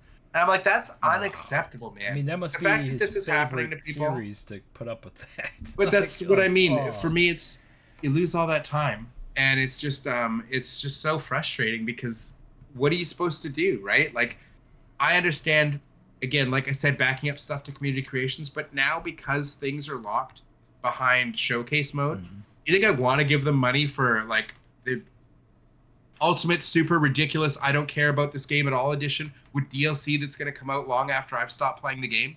No, I don't care about that edition. So I don't want to spend $200 on one version of the game, especially if I'm getting it from multiple consoles. Hey, crossplay, hello.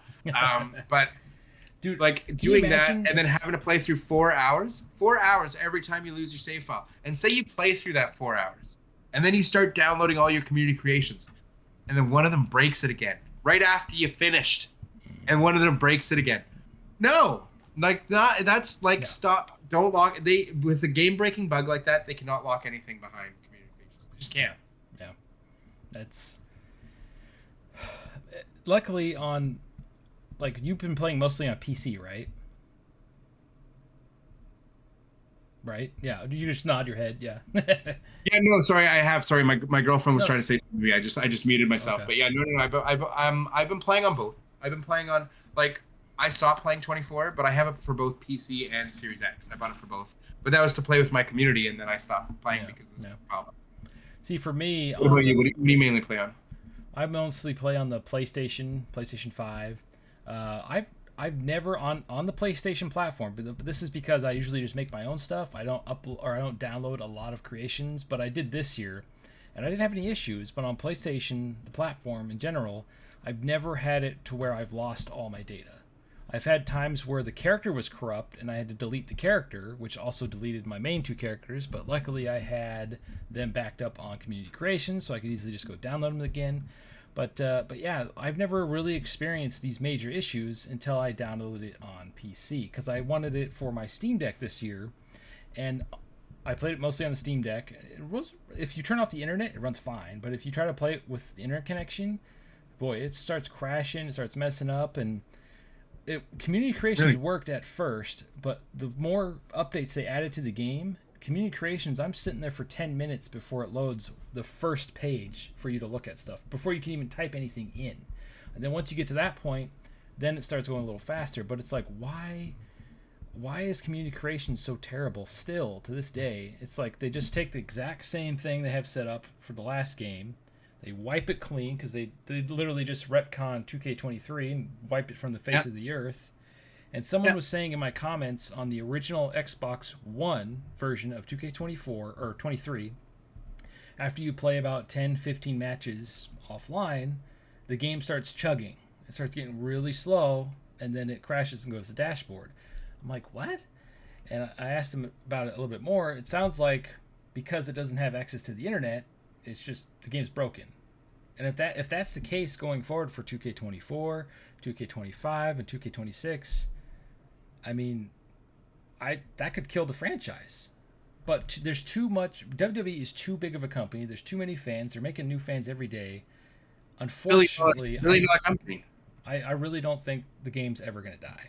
I think people are going to keep buying it. It's just like the NFL. But if sales, like NBA and all that stuff, they will tank. But if sales tank enough, then they'll get a new developer on it, right? That's what the only way to fix it. All of you watching, anybody who's watching this, the only way you can speak out to them to really make a difference is you have to vote with your dollars. Yep. It's as simple as that. We can preach to the high heavens about all the problems, the things that need to be fixed as content creators. And if you get enough traction behind something, they might act. Like when, for instance, when What's the Status got banned for his mods and community creations, the whole player base rallied behind him. It was all over X. What's free the status and stuff like that was trending all over X and Twitter.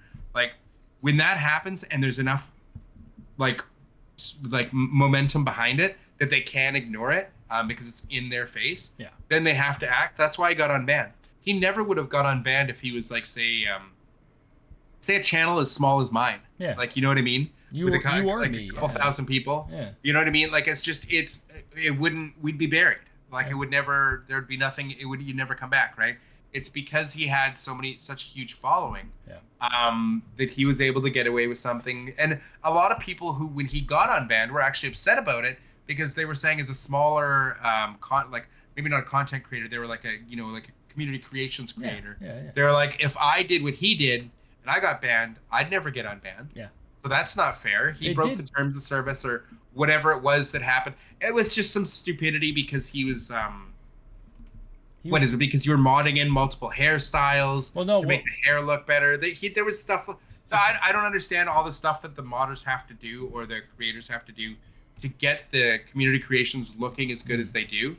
I'm just all for the fact that it's there and that you can get it on any platform. Yeah. Like regardless if they made the creation on PC, you can still get it on Xbox. Because back in the day, you'd have to do a lot of stuff to get these cool looking mods into your game on PC. You'd have to go through all these steps. Now it seems like with community creations, they're able to just get that stuff in there to anybody without having to do any kind of anything, right? And so if that's what's causing the save file bugs, I think that might be where those save file corruptions are happening. Yeah. Sure. But the save file corruptions were happening long before you could do this, right? It happened to me on Xbox long before we had cross-save community creations. You know what I mean? Like, it wasn't that causing it. And this has been an issue in the game for a decade. So we can't say that's the only thing causing it. That can be a symptom of an otherwise larger problem. But regardless, if you can't fix this decade game-breaking bug, which will ruin the game for anyone it happens to, or the majority of people.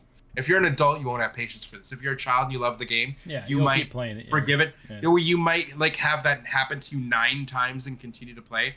But for someone, I don't have the patience for that. Yes, I'm the same. And nor are you going to get my patience. I'm done. No. Yeah, I'm done. And I'm not saying there's anything wrong with you going through it 9 times. I love your passion. Yeah. When I was younger, I had that passion. I had the passion to print out a 200-page thing translating a Japanese wrestling game. I don't have that same kind of love or passion or patience anymore, or time. Really, it just comes down to time. I don't have that kind of time anymore. Right.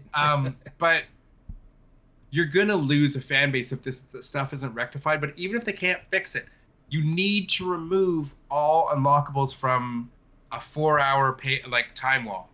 Because there's no way to skip through Showcase. And you can't just tell me, oh, go spend an extra $100 to go fix that. No. Yeah. No, yeah. The accelerator used to cost $2. That was my price point where I'm like, okay, $2 for the accelerator. Fine, I get everything unlocked right away and I can go right into Universe. And it unlocked everything. Problem. It didn't just unlock some stuff because the accelerator is such a scam for $2. Now. Yeah, it doesn't unlock the arenas. It doesn't unlock everything. I didn't like that they even charged you for it, but I was like, whatever. For $2, I just save time. I can unlock everything and go right into Community Creations and download whatever. Fine. So, yeah. In 24, they locked out creation parts to the stupid MyRise mode, and you have to play through it multiple times, and you can miss the parts. I stopped. And it's like... That's why I stopped playing 24. Yep. That's why I stopped playing 24, because I knew eventually, from enough community creations, because I wanted to do showcases of different creators, the amazing creations, do a lot of showcasing of that. I wanted to do different universe ideas where it's just like, Kenny Omega goes through like a year of on the WWE roster. How did he do? What feuds did he get in? You know what I mean? Just like all that kind of, WWE game content. I had all kinds of ideas for stuff like that. And then they all went out the window because I was like, okay, so if I download a random Sting or Kevin Nash or whatever it is off Community Creations and it now crushes my save file and I lose everything, I can't go in to make my next video. Or even finish my current video I might be working on because, there's a pair of knee pads that's locked to Vince McMahon in showcase mode. Or that's locked to Ken Shamrock's ankle bracelet. So a workaround it's ridiculous. For a workaround for that, I think they could keep it locked, but if you download the character... No. Just remove the part? Keep the part on, but if you want to make your own character... You can't use those parts, but if you download a wrestler, that wrestler you download has that part. That's it. You can't change it. You can't do anything with it. It's just on that character. That's like meeting him halfway. I'll give you the one main issue with that, and it's real simple. And this isn't for WWE. This actually applies to Ultra Pro Wrestling and what Sam spoke to us in the interview you and I actually did with him. By the way, all of you watching, if you haven't checked that out. Clint and I actually on this channel, on Strizer's channel here, had an interview with the lead developer of Ultra Pro Wrestling from months and months back. Great interview. It was great to talk to Sam and the folks over there.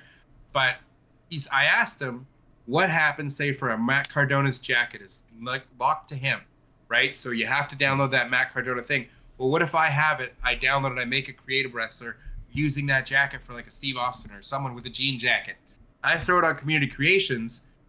Is Strizer allowed to download it if he doesn't have the Matt Cardona DLC? So if you start doing that thing where it's like you can download the character, but you don't have to have the part unlocked or own the DLC character, then someone in a UPW, for instance, you can just literally recreate Matt Cardona entirely and re-upload him, and then people are downloading the whole DLC roster for free. Yeah. And that's why they wouldn't allow you to do that. So I'm not saying this is a thing they can't do in 2K. I'm just explaining why.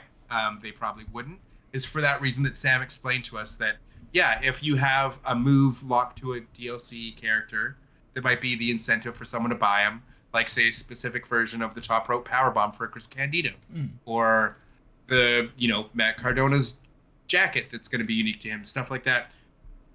It's an incentive to buy that character because you're getting additional creation parts that you wouldn't otherwise have. Exactly. Yeah. And yes, you can create stuff using that, and you can upload it to Community Creations, but for someone to download it, it will say, this character contains this DLC move, this DLC creation part, and it will tell you which one, so that you can go and, if you want, download that mark or go buy that Matt Cardona or that character or whatever. It's a great sales pitch because it's just like, you want this character.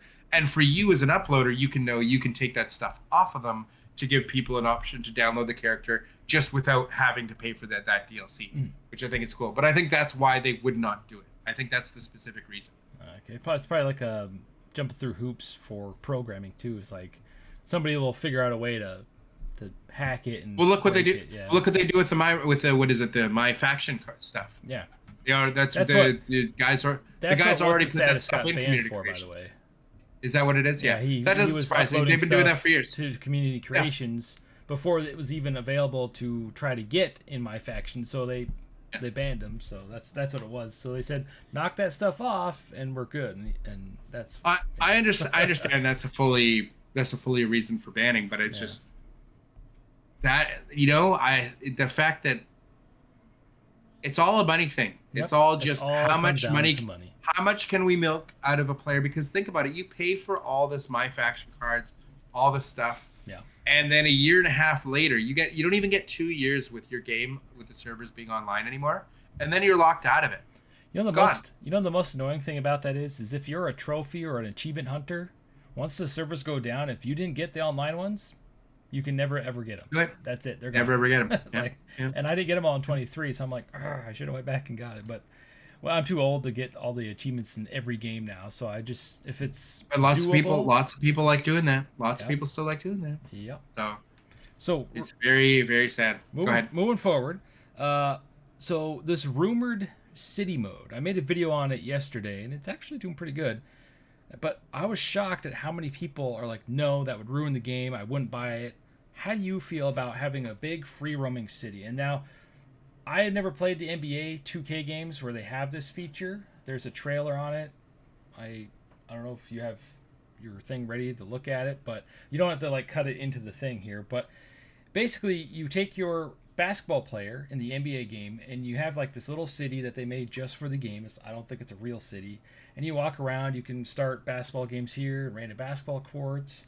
It has cool different arenas. It has like a pirate basketball court with a big pirate ship. It has this like giant robot factory with a basketball court in it. I'm like, okay. So it's okay to gamify stuff in the NBA games, but according to my comment section on the video, they don't want that in a wrestling game, which kind of blew my mind. And they were like, how would that even work?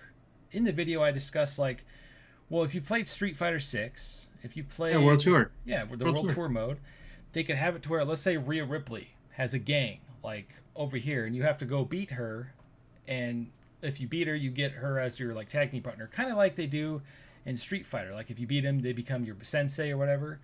So I was curious, like, how would you like have that mode work, and are you even interested in that mode? Like, is that something that you would be like likened to? Because the way the person I forget his name, I'll leave a link to the description down below, but the person that outed this thing, and this is just a rumor, this isn't like a for sure thing, he made it sound like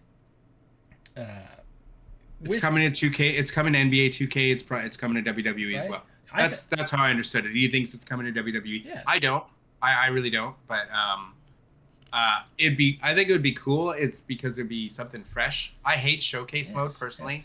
Yes. That's another thing. I think if they put this in there, people are worried that it's going to replace Universe mode and IGM mode. I think it'll just replace My Rise mode, because My Rise mode, to me, and I mentioned this in our comments, it's menu hell. The story's great, but it's menu hell.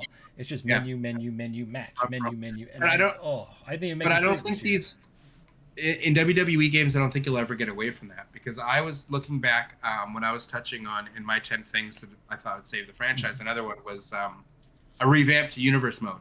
Yeah. Because I think it's been neglected for far too long, and that I think Universe mode needs more cutscenes and rivalry cutscenes. And what I brought up was the creative story that we used to have in the game. People have been asking that for forever. So I'd like some sort of hybrid where we get just all the animations that were available in creative story. And I show them in my video. They're extensive. There's a ton of them. And branching ones, post-match, pre-match, mid-match, interviews, random places. You can change the people in the scene. You can choose how many are in the scene. You can add text. You can add dialogue from commentators or from your character, whatever, in any of them. You can change where they're taking place, whether they're in the ring, whether they're backstage, if they're in a created arena, in there, wherever you want. And you give us that freedom in rivalries, in universe mode. Let us pick a cutscene. We pick the cutscene, the people in it, the everything. We can add dialogue to it. Just basically importing create a story into universe via rivalries. And you have full control of the rivalry if you want. Otherwise, it can generate random cutscenes if you want it to do that as well. If you don't want to do any of the work, it can still just do random cutscenes whenever. But if you want control over it, you can control the rivalry when a cutscene plays, whether it's a mid-match, someone's going to interfere mid-match and do something. It's post-match, pre-match, because they have the assets. They have, and they're fantastic assets. Like they literally had like the Survivor Series screw job in there, and it showed Brett and Sean and like Vince coming to the ring, but for some reason Brett was in an ankle lock to Sean instead of the sharpshooter. But still, they had the thing. They have the Eddie Guerrero chair cell where he fakes where like the ref's distracted and he throws the chair at the guy and drops to the ground. These are cool things that would be so much fun for our characters to have. So I want to see that revamp to universe mode. I think My Rise was fun. I didn't play through the whole thing because I stopped playing the 24 when I did. But I agree with the menu hell that it's been forever and always going on your phone. And I don't like that. I prefer the old games. I enjoyed Road to WrestleMania. Road to WrestleMania was much better. Yeah.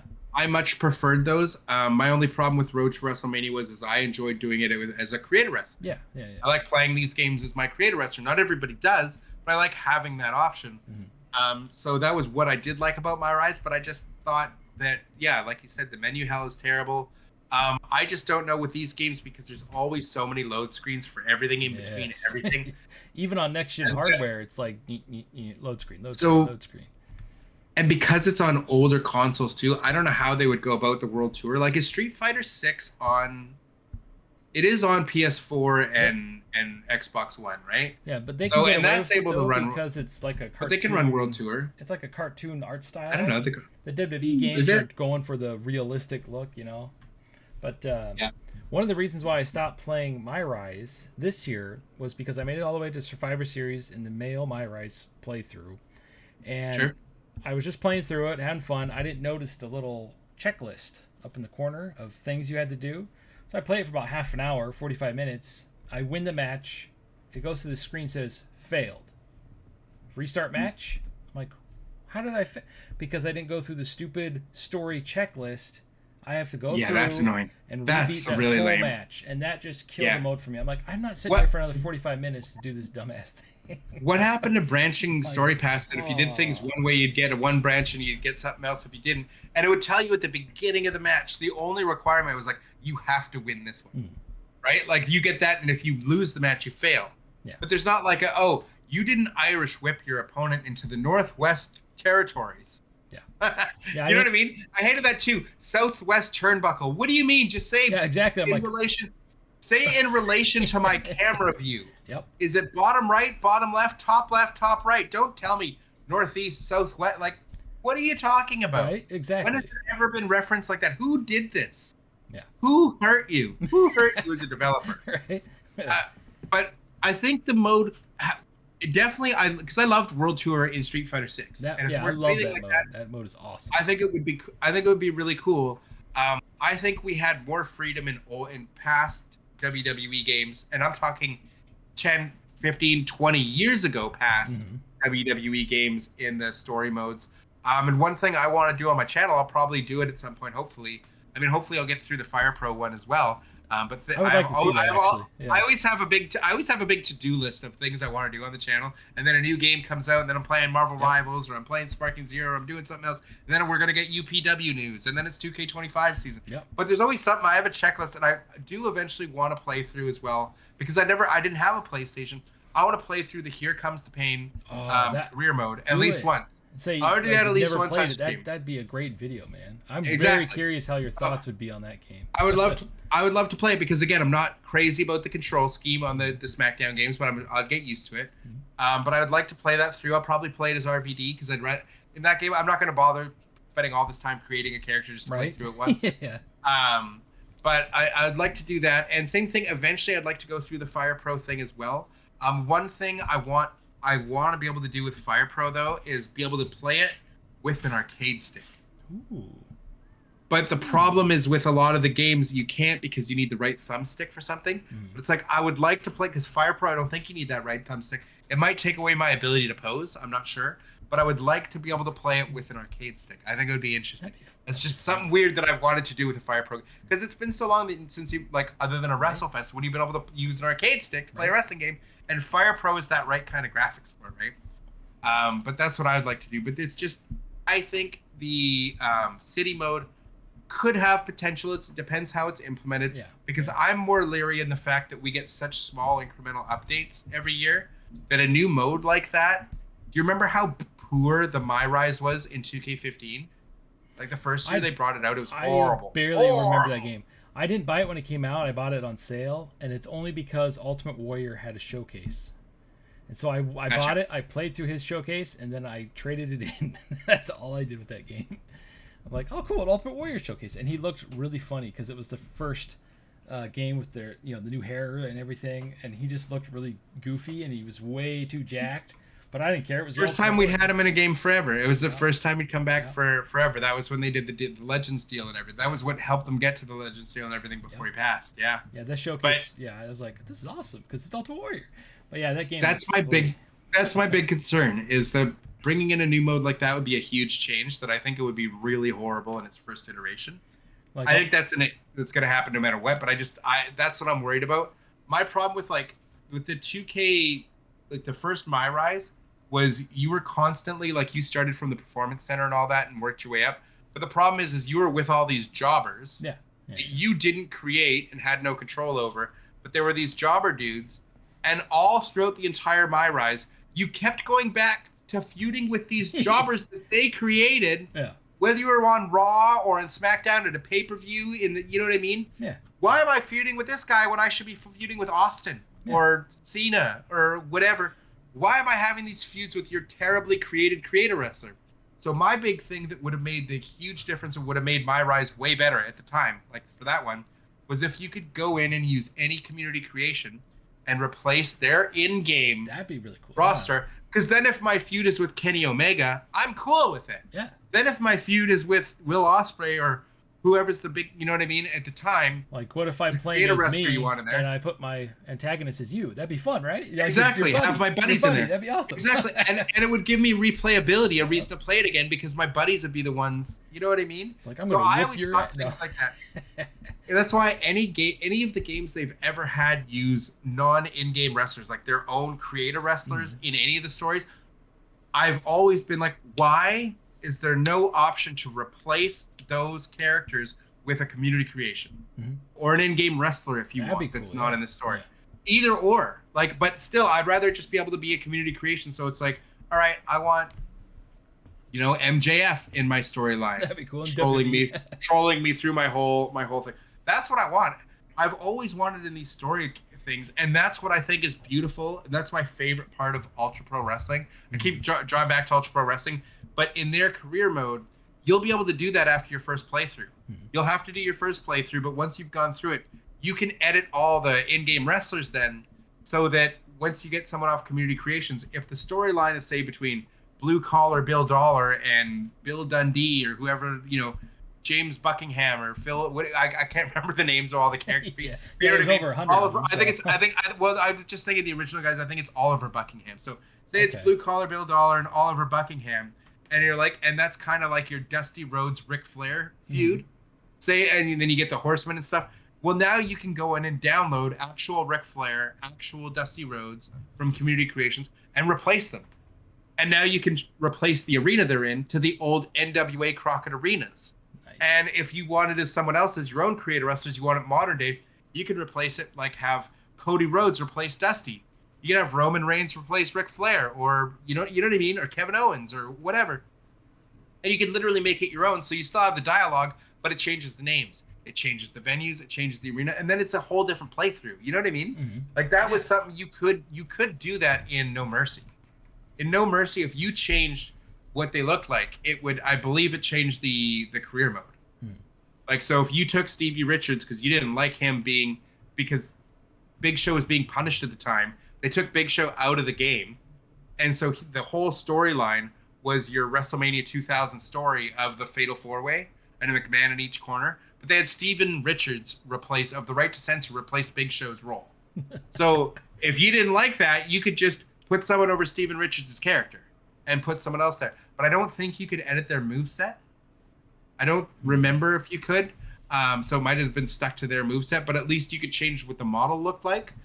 So that you can have that customizability in UPW, and I think that's awesome. And if 2K25, if I could do that in my Rise, and I could change out, so if I have the majority of my Rise is focused around Roman Reigns, and your feud is with Roman Reigns or Cody Rhodes or whoever it is, if you could just take that and swap out that with any character, and then all the dialogue, instead of saying Cody Rhodes, it'll say this person, and instead of every time they hit a crossroads, it's coded to do whatever their primary finisher is. Yeah. So instead of a crossroads, it's like, okay, now he went for a stunner or whatever his finisher is. If they just made a few little coding changes like that, so you're not seeing the wrong finisher being done, like Steve Austin given to crossroads. You know what I mean? But if you could just change those few things out, I feel like a lot of these games would get so much more replayability. Because then you can customize to your heart's content. And that's what I was always sad that Universe never became that. Because that's what I always thought the whole point of Universe was to create your own ongoing story that never ended, that you basically had a career mode that just kept going.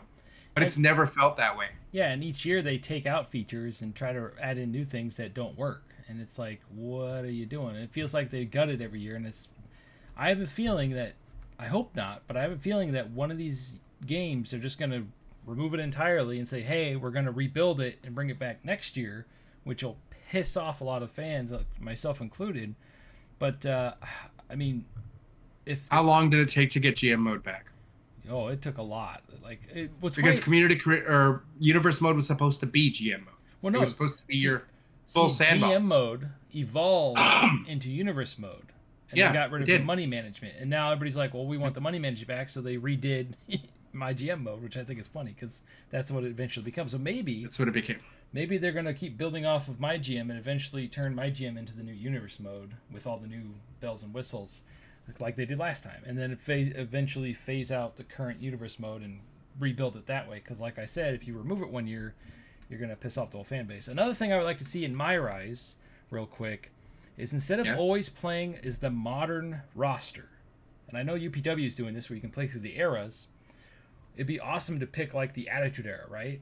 So you're working with Austin, Mankind, The Undertaker, Kane. That's why I want the customizability. That's why in UPW you can fully do that. Yeah, a lot. I want to be able to do that in this game too. A lot of these wrestlers are still alive and can come in and do voice work. They would probably love that because they could relive the glory days throughout the game. And get a paycheck. And get a paycheck. Like, unfortunately, the golden era, they probably couldn't do because the only one I think alive still is what? Hulk Hogan, and everybody hates Hogan. In the future, AI voices. I mean, I would love to go in the back in the 80s as your wrestler, right? And let's say I'm Strizer, 80s version of Strizer. I come back and I see Ultimate Warrior just... And then you go up to him and all of a sudden you start a fight because he's the Ultimate Warrior. He loves fighting or something. Or Macho Man is sitting there doing his promo and you interrupt him. He's like, what are you doing over there? You know, Bonesaw's ready. Although that's, Spider-Man. Anyway, so I just think they got to evolve it somewhere. And if, unfortunately, they're probably going to do this World Tour mode, which I think is cool. But I'm fine with it as long as it's well developed. Yeah. I think it's going to be, I don't think it will be. Yeah. I think it'll be cool and a neat feature, a gimmick, but I think their focus, a lot of it is going to be always around my faction and any way they can nickel and dime me for more money. The fact that you pay for all these different editions, like I bought the deluxe edition twice on Xbox Series X and on PC so I could play with my community. Yep. Neither version, this 120 per copy plus tax, 140, 50, whatever it was Canadian. Like I spent like $300 between two editions of 2 copies of 2K25 or 24, and I can't unlock everything from the showcase mode. I'm stuck between a 4-hour grind on 2 consoles. Go F yourself. There's one thing one huge major feature that 2K needs to implement, because we have 2K accounts, and that's a cross-save feature between every version of the game. That way, your save progress is across. Just give us cross-play, and you don't need to get multiple versions of the game. Just give us cross-play. Well, that too. Just give us cross-play. Yeah. Then I don't have to. It's 2025. Just give me cross-play, so I don't need to buy this on any other console ever. Yeah. See, for 2024, I have a great PC. Let me get it on PC. I bought it for PlayStation, for me, because I like PlayStation. I bought it on the Xbox to play with, well, you know, the people. Us, yeah. And then I bought it on PC later on half price because I wanted to play it on the Steam Deck and go through community creations and create wrestlers on the go. Because, you know, PlayStation and Xbox don't really have a handheld. That's why I think it's coming to Switch 2, and if it does, and I get my hands... you don't need Switch 2. Is an Xbox's next thing going to be a handheld as well? Well, I don't know. The way things are going, who knows what Xbox is doing. Cloud gaming. Isn't Xbox especially all focused on cloud gaming and stuff? Can you play 2K on the cloud thing? I know some of the games aren't available yet. I think everything's going cloud gaming eventually. Okay. Like, they're just going to say you don't even need a console anymore. You just buy this thing and pay a subscription fee, and you can you get to rent out our 7090 Ti. You know what I mean? Our 7090 Ti Super. Or 9090 Ti Super when it gets to that. You know what I mean? Nobody's going to have because they're making them so expensive that nobody's going to be able to afford owning a home PC for gaming anymore. Yep. Like, I think they're actively trying to do this because $2,000 US MSRP, which means by the time an Asus and a Gigabyte, whatever company gets your graphics card, it's going to have a between $200 and $500 price tag added to it, just so that they can put OC in the title, and it's like, oh, it's got an extra 100 megahertz of overclock that does nothing for frame rates or anything to benefit your game. But now you're looking at $2,500 US. So for me in Canada, and then the Trump tariffs that may or may not be coming in, it's going to all of a sudden I'm going to be looking at $4,000 before tax for a new graphics card. And if I want a warranty on the damn thing, I'm going to be spending $5,000 to get a graphics card and put into what? And you can't put a $5,000 graphics card into a $400 PC. So you need a $2,000 PC at minimum just to, so you're not CPU bound on everything for the rest of your life. Thankfully, I had to upgrade my system for the CPU. I waited on the graphics card because I knew the 50 series is coming. But I think they're eventually going to price everyone out of ever owning a PC, and there are certain services that allow you to cloud game with like a 4080 Super kind of deal set up, and it's just there's going to be latency, there's going to be everything there, but I think it's just going to get to the point where it's so expensive that you're literally just renting cloud software and nobody has their own PC, and you're just playing with an Xbox controller in your Oculus Quest headset for a screen, and you're just subscription services to everything, and you're paying $1,000 a month in different subscription services to Netflix, Disney, and now all your video gaming and everything. And you'll own nothing and you'll like it. Like, that's just the future. You'll own nothing and you like it. Pretty much. Just like movies and music. Like music, there's nothing. Digital, you don't own anything. Yep. Your Steam library, you don't own. Everything, and gaming, anything that's digital, you don't own it now. It's horrible. And you don't really download any movie or any song. It's all streaming. And gaming will go to there eventually. My biggest concern is the input lag, because let's say you're playing a match on legend difficulty or online, and you're trying to do the counters. Oh, that'll exist. I hope you have a fast internet connection. That'll exist. I mean, again, Starlink and everything else, the way things are going, there'll be no excuse in 10 years to not have gigabit internet everywhere all the time wirelessly. Everything in that respect, things are getting better. They'll probably be expensive, but everybody will have your kind of fiber optic speed Wi-Fi, I think. And I think you'll also get to the point where you have like Ray-Ban sunglasses that have AR in them, right? So you can pop up your screens, you can have your video screen, and you're just wearing a pair of sunglasses, and you have your wireless controller and and everything's streaming to you via your everything. And your Xbox is now just your streaming service and your game library that you're playing on someone else's, like I said, 9090 Ti Super. No. Like, it's just that's what I see in 10 years from now, right? Like, it's just you're not gonna need a screen anymore because you can just wear it, right? Everybody can wear their own screen, watch different things, get their own audio. It's gonna take away. I mean, it's already to the point now where just sitting down to watch a TV show or a movie with like my family just doesn't happen. Like, my daughter has her own screens. She's got her tablet or phone. So even if we're watching something together, she's already doing something on her thing and watching YouTube in the background or playing a game. My girlfriend's on her phone playing Tetris or whatever, or I'm on my phone scrolling through X or looking at my YouTube comments or something. Like we're all already in our own worlds when we're, in the same room together. But I think we're just going to get pushed further and further away from ever actually interacting with each other, where everybody's got their own glasses, their own screens, their own stuff set up. It's a bleak future that I see, but I mean, it will be technologically, it'll be very interesting. You ever see I'm still waiting for us to get the bridge on from Star Trek. You ever see Wall-E? I have a feeling that's what it's going to be like. We're all going to be super 400 or 500 pounds, just in our chairs all day with everything just right there. Everything right there, our little feed buckets. Yeah, I mean, well, they'll need to put us on a little hamster wheel, right, to get our exercise. They'll have to do something. Yeah. Well, electrolysis, just things that are just giving us, so it just like twitches our things to like flex, and or we'll all be little doctor hose that they have attached to you everywhere, right? Or we'll all be plugged into the Matrix, right? Our physical bodies won't be doing jack. We'll all be shriveled up. Yeah, they'll just be feeding us through a tube. We'll be in the Matrix. Yeah. But I think we skipped this part. Here's which upcoming wrestling game are you most hyped for? See, I was just about to go to that. So okay, for me, if you don't mind, I'll start. Obviously, yeah, please do. Obviously, I'm looking forward to obviously Neckbreaker, the Wrestling Co. But the one I'm looking forward to the most, obviously, I think you're the same, is Ultra Pro Wrestling. Definitely. Even though I didn't grow up with the Aki system, I played them a lot. The fact that this game has so much, and I hope they can hit it out of the park, because I feel like this is like a Herculean task, and they're really just like, hey, we're doing all this stuff. Like, it's going to have the greatest creator wrestler. It's going to have all these features, the greatest story mode. I really hope they can pull it off, because this could be, like, the be-all, end-all for wrestling games forever. Like, you might never need another wrestling game, and my channel might become an Ultra Pro Wrestling channel if this game lives up to what the hype I have in my brain. Because imagine making your entire characters. I make 40 wrestlers, right? Imagine making 40 original wrestlers using all their cool parts and everything, and I never have to remake them ever again, like in the 2K games. That's huge. Sure, I'll go back and tweak them and change a few things here and there, but it'll allow me to make up new characters, something I love doing. Every game in 2K, if I eventually get to that 40 character mark, eventually I would come up with at least one or two new characters for the game, to the point where I got up to 40, right? I have 40 freaking characters that I used to make in every single game, all the way back to whatever game I first started having 100 character slots, because I'm like, ooh, I can make more than 30? Because those games, the old SmackDown games that only allowed up to 30 created slots, I was like, oh man, I'd run into that in like a week, because I'd be just making characters all day.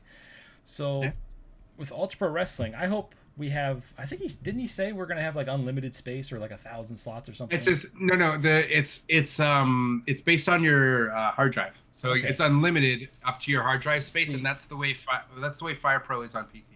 Okay, I wonder if there's no character limit. I wonder if it's gonna be like that on console though, because I know Sony and Xbox. You said it's gonna be the same up to. Oh, do they have a? They have like a restriction on how big certain game save files can be.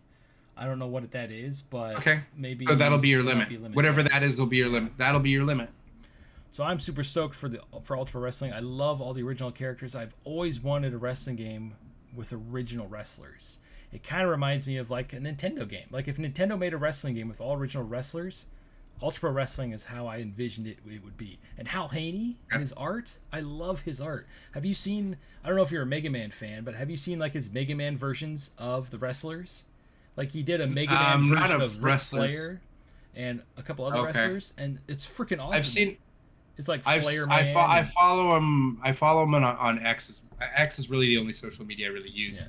But I follow him on that, and I see his stuff all the time, and I try and promote it on my channel as much as I can. I think he's incredibly talented. For those of you who don't know, Hal Haney is the art director behind Ultra Pro Wrestling, making all the unique characters. But he also he does a lot of like wrestling art and all kinds of comic book art and stuff like that. But he actually designed the when CM Punk was in AEW, and when he was tag teaming with FTR, they had the really, really awesome CM FTR shirts. Yeah. Hal Haney actually designed that. That was Hal Haney's design. I was really sad because by the time AEW came to my city, came to Canada, or to Vancouver, they didn't have CM Punk was gone, so I could never get that shirt. And at the Hot Topics, they do have some AEW merch That's how I got some of my stuff in the past.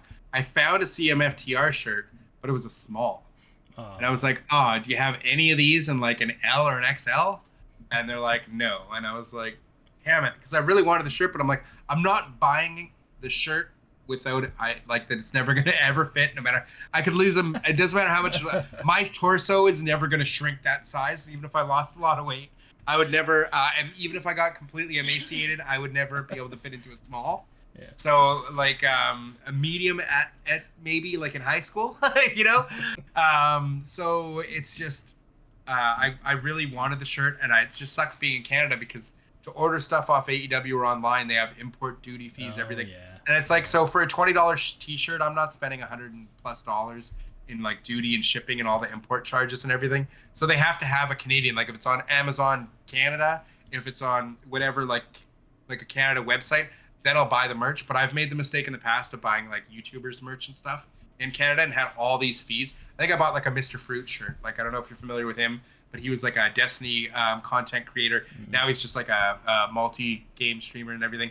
Was a big fan of his. Still, he's a great content creator, but he had just like some cool shirts. So I wanted to support his channel. I loved watching him. He actually inspired me to make some Destiny content in Destiny 1. Nice. Because I really liked his videos. So that's what kind of got me back into content creation, or what got me started a long time ago. So I bought some of his merch, but I remember paying like cash on delivery, like duty fees, like twice the price. It made it more than double the price of the item. And I'm not just talking like US to Canadian conversion. Like I already paid that. Like say it was $20 US, so maybe it was $25 or $30 Canadian for the thing. Fine, but then paying like an extra $30 on delivery because of import duty fees. It was like, oh, so like, yeah, just getting anything from the States sucks, even when it's just over the border, like in Washington. Like, so I bought stuff from Seattle from the Bungie store because they had a sale. Oh, nice. So I got all this stuff, and then I had to pay all this duty when it got here, and I'm like, this is ridiculous. Like, why is this a thing? That's dumb. So I that's why I'll only ever buy stuff off like Amazon Canada. Yeah. I can't buy off Amazon.com because same reason. So, and it'll tell you on Amazon Canada if something has whatever importer duty fees, it'll be included in the price. It'll show you what the total price is when you get it, so there's no surprises at your door kind of deal. Okay, man. But yeah, sorry, that was a tangent I went off. No. Hal Haney, incredible artist. Absolutely love the work he's done for make sure you follow him. He's awesome. He's really yeah, he's amazing. I believe it's at Hal Haney Art. I'll just look at my Twitter. I'll leave the link in the description. But you were saying there was another. What was the name of the first game you mentioned? You said Neckbreaker or something? Yeah, it's Neckbreaker Visceral Pro Wrestling. Is that the video you put up on your channel like 2 days ago that I saw that was in no, like that was you were hoping it came to Steam or something, but it's not. You're hoping they were going to Steam? That was a It was a free to play thing. It looked kind of neat. Oh, that's not the same game. But that looks awesome too. No, Neckbreaker is kind of like a physics-based wrestling game where everything, let's say there's something in the ring, like an object. If you give him a back body drop on it, the body will react to that object instead of pushing it out of the way in like a certain other game, or pushing the character away to the other game. So everything in the arena, the body will react to. Not like ragdoll, but like a physics system where it's everything in the ring. I always thought physics systems were interesting. So yeah, look at that. I feel because the old SmackDown games had some sort of physics system, like where you could interrupt your buddy's moves when you're doing stuff off the top and stuff. I always thought it was annoying, but fun too. Like it was fun to be able to just like, because that way too, because in games that don't have that, you're never able to pull off like the spot I was talking about earlier. You want that simulation where you have 5 guys, 6 guys outside the ring standing there to catch one guy jumping off the top. Well, you can't do that even if you wanted to in these realistic wrestling games, because you can't have one guy's move off the top hit 5 guys. You only get collision detection with one person. It's never a multi-person collision. You know, it'd be funny. So diving out to the ring, I wish you I kind of miss having that in the old, where you had that kind of collision detection in the old games. It would be funny to have in the WWE games if they want that realism. Instead of treating the special moves as just like this little short animation. Sorry, I bumped the mic here. When you go to do like a high flying move, it just does like a Street Fighter animation where it loads this big awesome hyper combo animation thing, and it's just all of a sudden there's 5 guys there. There's just 5 guys, and you're like, wait, where did they come from? They're not in the match. Hey, if they want that realism, just load the 5 guys there, and then they're gone. They're like, wait, where'd they go? Just security. Just have the black shirt. Just have the black shirts there ready to catch them. Right. It's like, but yeah, so Hal Haney's X is at Hal Haney Art. Okay. So, but yeah, like you said, you'll probably leave a link in the description or whatever. Yeah. But no, Ultra Pro Wrestling for me, if we didn't say it, is definitely the game I'm most looking forward to. Figured, out of all of them, that is by far, I would say, I really hope they're able to pull off all the lofty expectations that they have, or goals that they've set for themselves, because this is also going to touch into our next topic, but creation, like we saw with Fight Forever, that the engine being great, because I thought the Fight Forever engine was great. I enjoy the Fight Forever grapple engine better than 2K's currently. I do. But that's not what brings back the replayability. Mm-hmm. We saw that. Nobody's going back to that game to play it, not on any kind of regular basis anyways.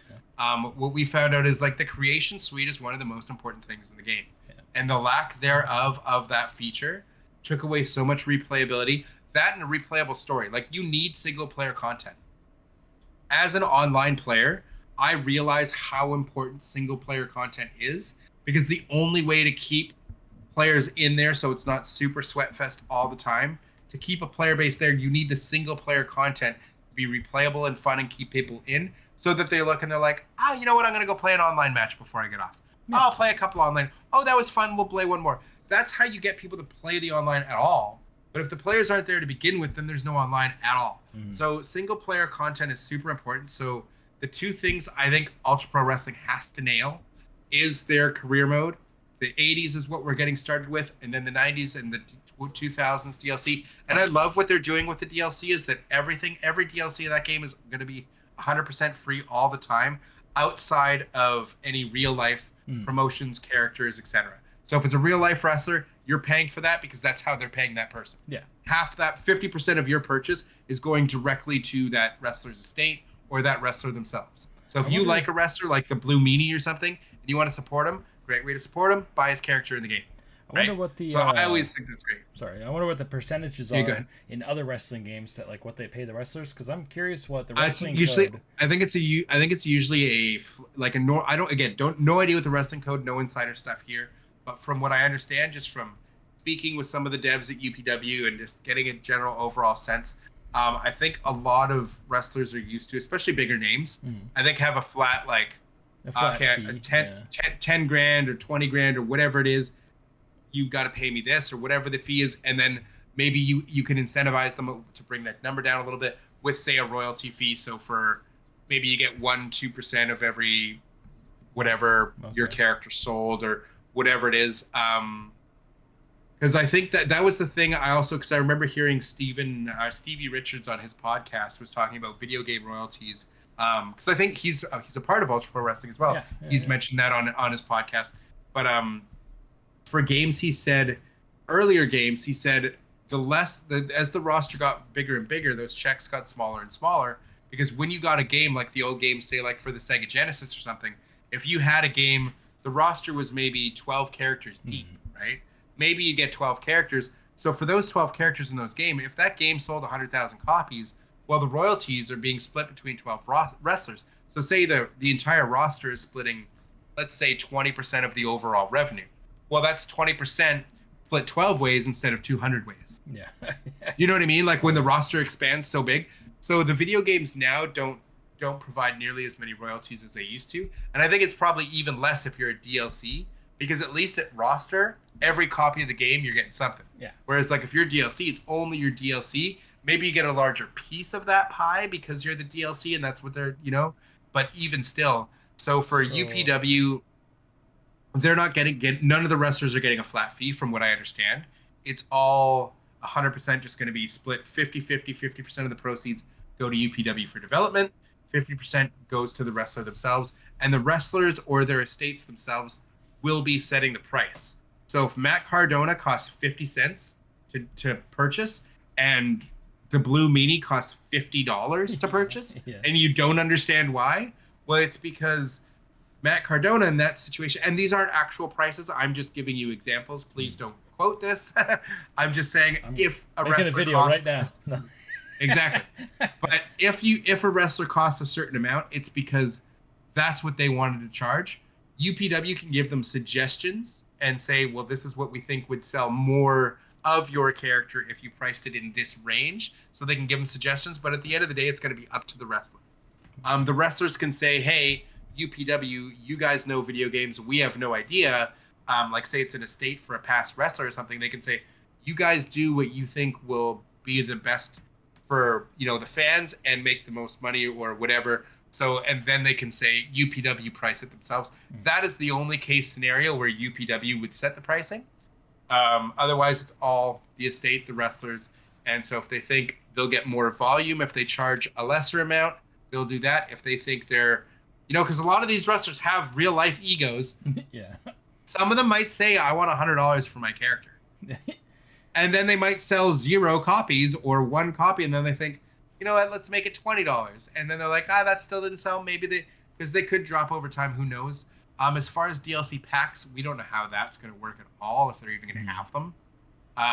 But I think it's interesting because Ultra Pro Wrestling was never supposed to have any real wrestlers, any licensed wrestlers at all. So the fact that we're getting this is great for me as a content creator, being able to cover videos whenever we get a new DLC out. It's more content. That's fantastic. But I was completely happy with it not having any real wrestlers because Hal Haney's characters look so unique and awesome.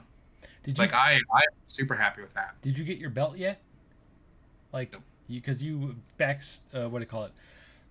Kickstarter. Yeah. Kickstarter support. And you did the one with the belt option, right? I didn't. Championship level, baby. Championship level, baby. I should have done it because then I could have had it like right there. Hopefully they. I don't own any wrestling. I do not own any wrestling belts in real life, so I thought this was. I'm like, yeah, I always wanted one. And when I went to Survivor Series here, the belts were like, and they didn't even have a good winged eagle. They had like one. It wasn't even like the Ultimate Warrior one you had. Oh yeah, like.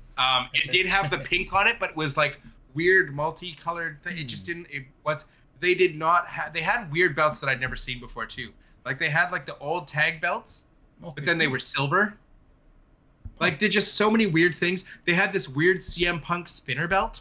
Oh yeah, the new of him holding the thing. Yeah. But it's a CM Punk spinner.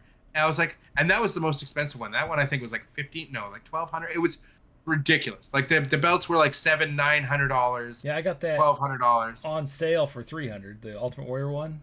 It was 50%. Yeah, that's what I'm saying. I'm like the Winged Eagle in Canada. They wanted like $700 to $900 for this belt. So I wasn't spending $1,000 on a title belt. This just wouldn't happen. No. That's not. No.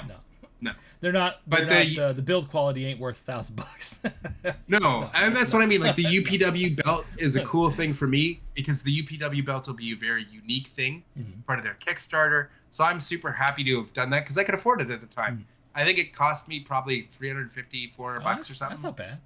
Like for that tier of support, which also includes I'm gonna be in the crowd. Like they're gonna take my face model and I'll be one of the crowd members. Nice. In the game because they had that level of support. That was one of the levels. And then I also get the game. I get to play. They get the demo. That I get to play. I get to play the game. I don't know, early or what? I guess it's just the demo. That's the play the game early. There's a few other things in the support level that you get, but I basically got the maximum they offered at the time. Nice. Because I was very excited for it. But what was the other thing that we were saying? Okay, so you wanted to touch on like the perfect wrestling game because this is a transition because already talking about these things. But Clint, what to you would the perfect wrestling game have to have in it? What are the top few things that a perfect wrestling game would be that you would require for it to be the perfect wrestling game for you?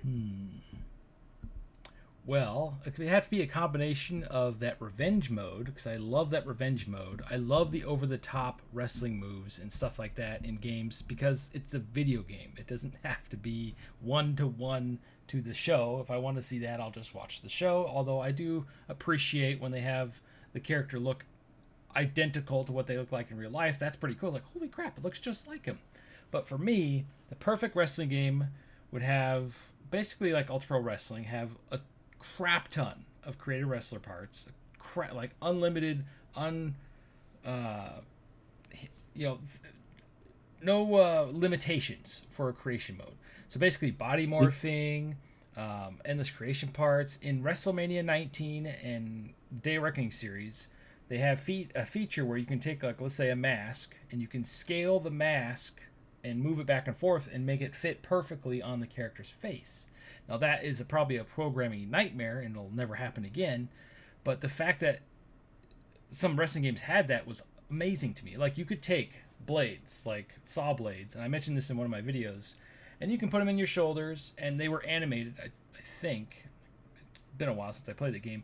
So it looked like, I don't know if you've played Mega Man 2 back on the NES, you could make, like, spinning gears like in Mega Man, because what's his name, Metal Man had these cool spinning gears in his shoulders, and he would launch them out at characters. Now you can't launch them I out. remember you. I specifically remember you asking Sam this question See?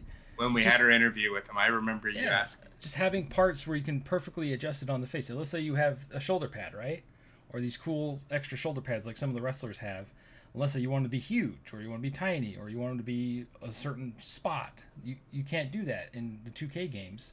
So a perfect wrestling game for me would be basically no limitations in Creation Suite, have over-the-top wrestling moves, kind of like the Kinnikuman or WWE All-Stars, or like the Revenge mode. I love the wacky or the Fire Pro for the 360. Yes. It had the same finishers. That was the finishers in that game. Oh, it was very similar to Superstars and all that. Not Battlegrounds. No, don't even bring that up. Shut. Well, it was similar. Well, the Fire Pro 360 game was similar to the All Stars as far as the finishers go. They were really over the top. Or the Def Jam. Def Jam had the same thing, didn't it? Yeah, Def Jam. Their finishers.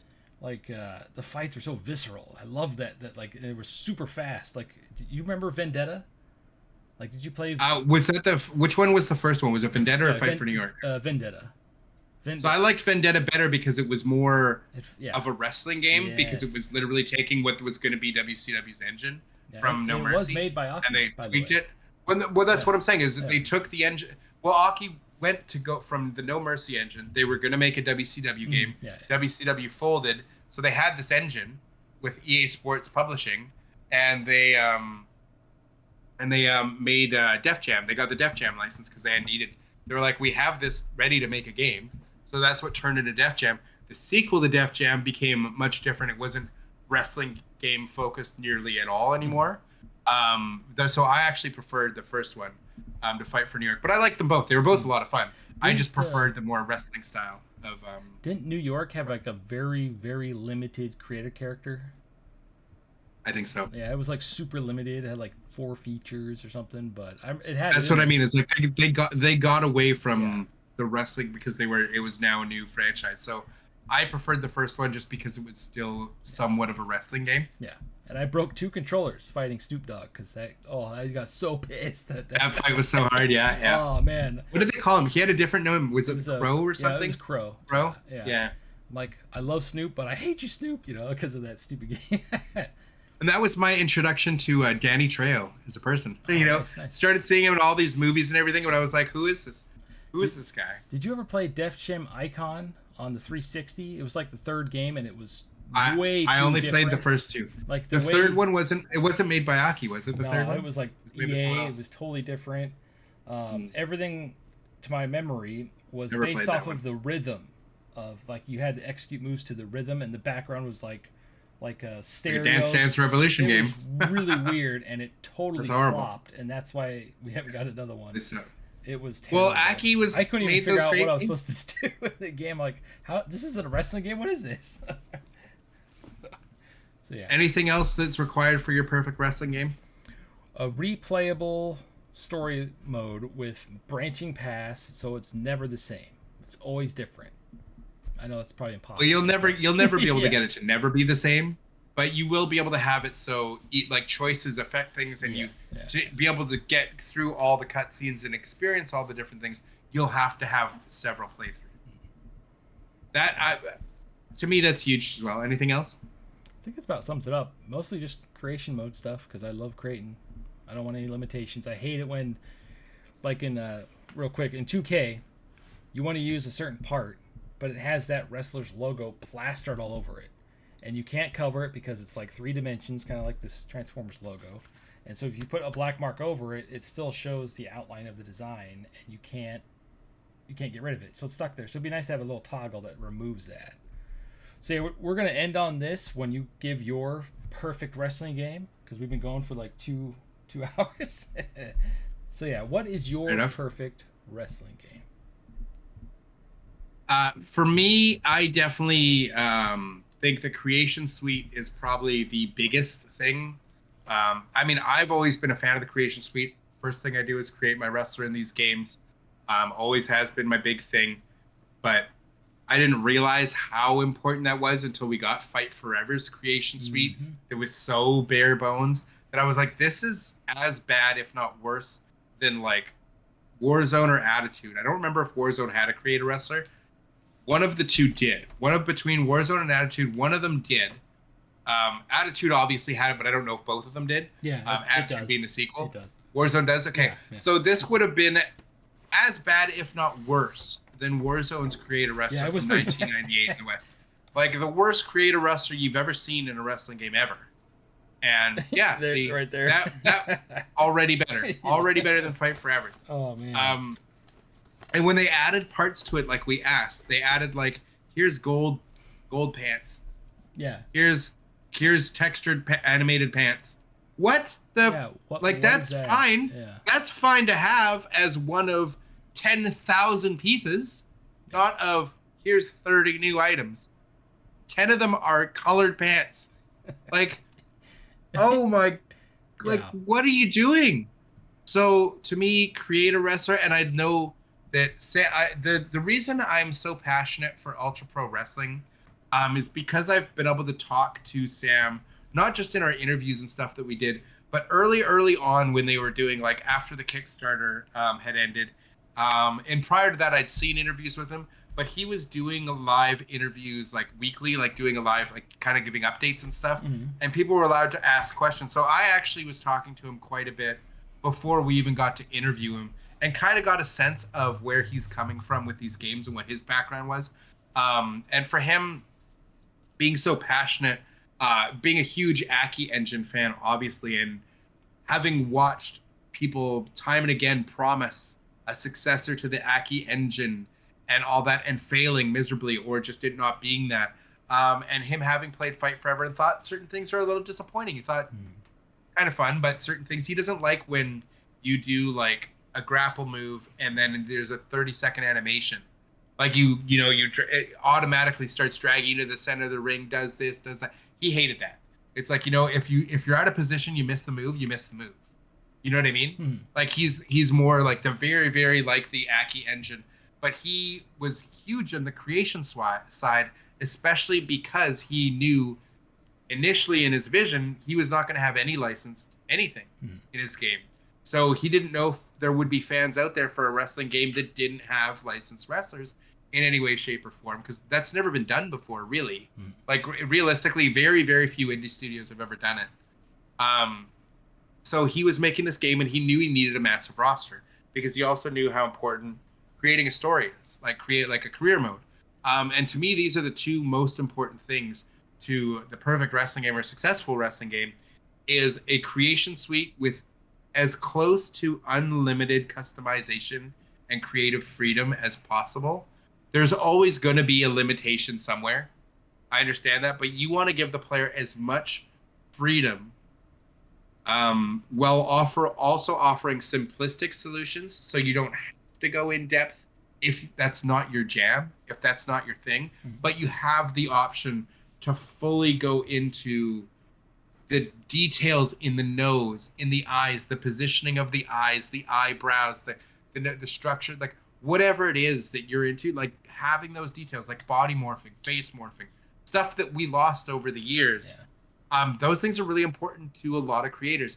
For me, I'll take whatever you give me. Like I thought the Street Fighter 6 creator, that was awesome. Created character was really well done. I thought that was better done than most games I've played. Like wrestling games were always so ahead of the time as far as creation suite goes, but being able to, especially in a game that doesn't have licensed wrestlers, being able to properly create, they don't have to be lifelike models. Like you don't need 2K25 looking versions of Roman Reigns in an Ultra Pro Wrestling. That would look so out of place. Yeah.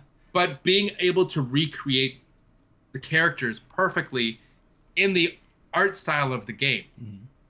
Because you're able to create a Hulk Hogan and instantly that's Hulk Hogan. in a Fire Pro Wrestling in 1996. You could tell right away that mustache, the yellow trunks, the red knee pads, that's Hulk Hogan. As long as you're able to do that in the art style of the game, so the characters look, you can tell right away, that's Roman Reigns, that's Jon Moxley, that's Kenny Omega, that's Cody Rhodes. As long as you can do that right away with the character, that's what I want. I want you to be able to, within the art style of the game, faithfully recreate any wrestler. And I know he wants to be able to do that with his creator wrestler, so I'm hoping they get there, because the perfect wrestling game to me has that options, and not just in the creator wrestler, create an arena. I love what they're doing with that as well. They're going to have, you can create different sized venues. You can do that in the 2K games as well. You can have like a smaller house show kind of vibe, or you can have a big dome show, right? And I think in Ultra Pro Wrestling, I think we're getting 3. We're getting like a small, medium, and large, like outdoor, whatever, big stadium show, arena show, and then more of a, Hammerstein ballroom type of deal, like smaller, local gym kind of arena. Yeah. But they're also going to have different backstage areas for that. You get the different sizes of the backstage areas, so they changes that up. I love that. I love that they have that customizability. I don't know if you'll be able to create and change how the backstage looks necessarily very much, but that would be very cool to me. That'd be awesome. If you get that, if you can customize your backstage areas with different banners, different images and stuff you can put there. Maybe I have a pool table in this one.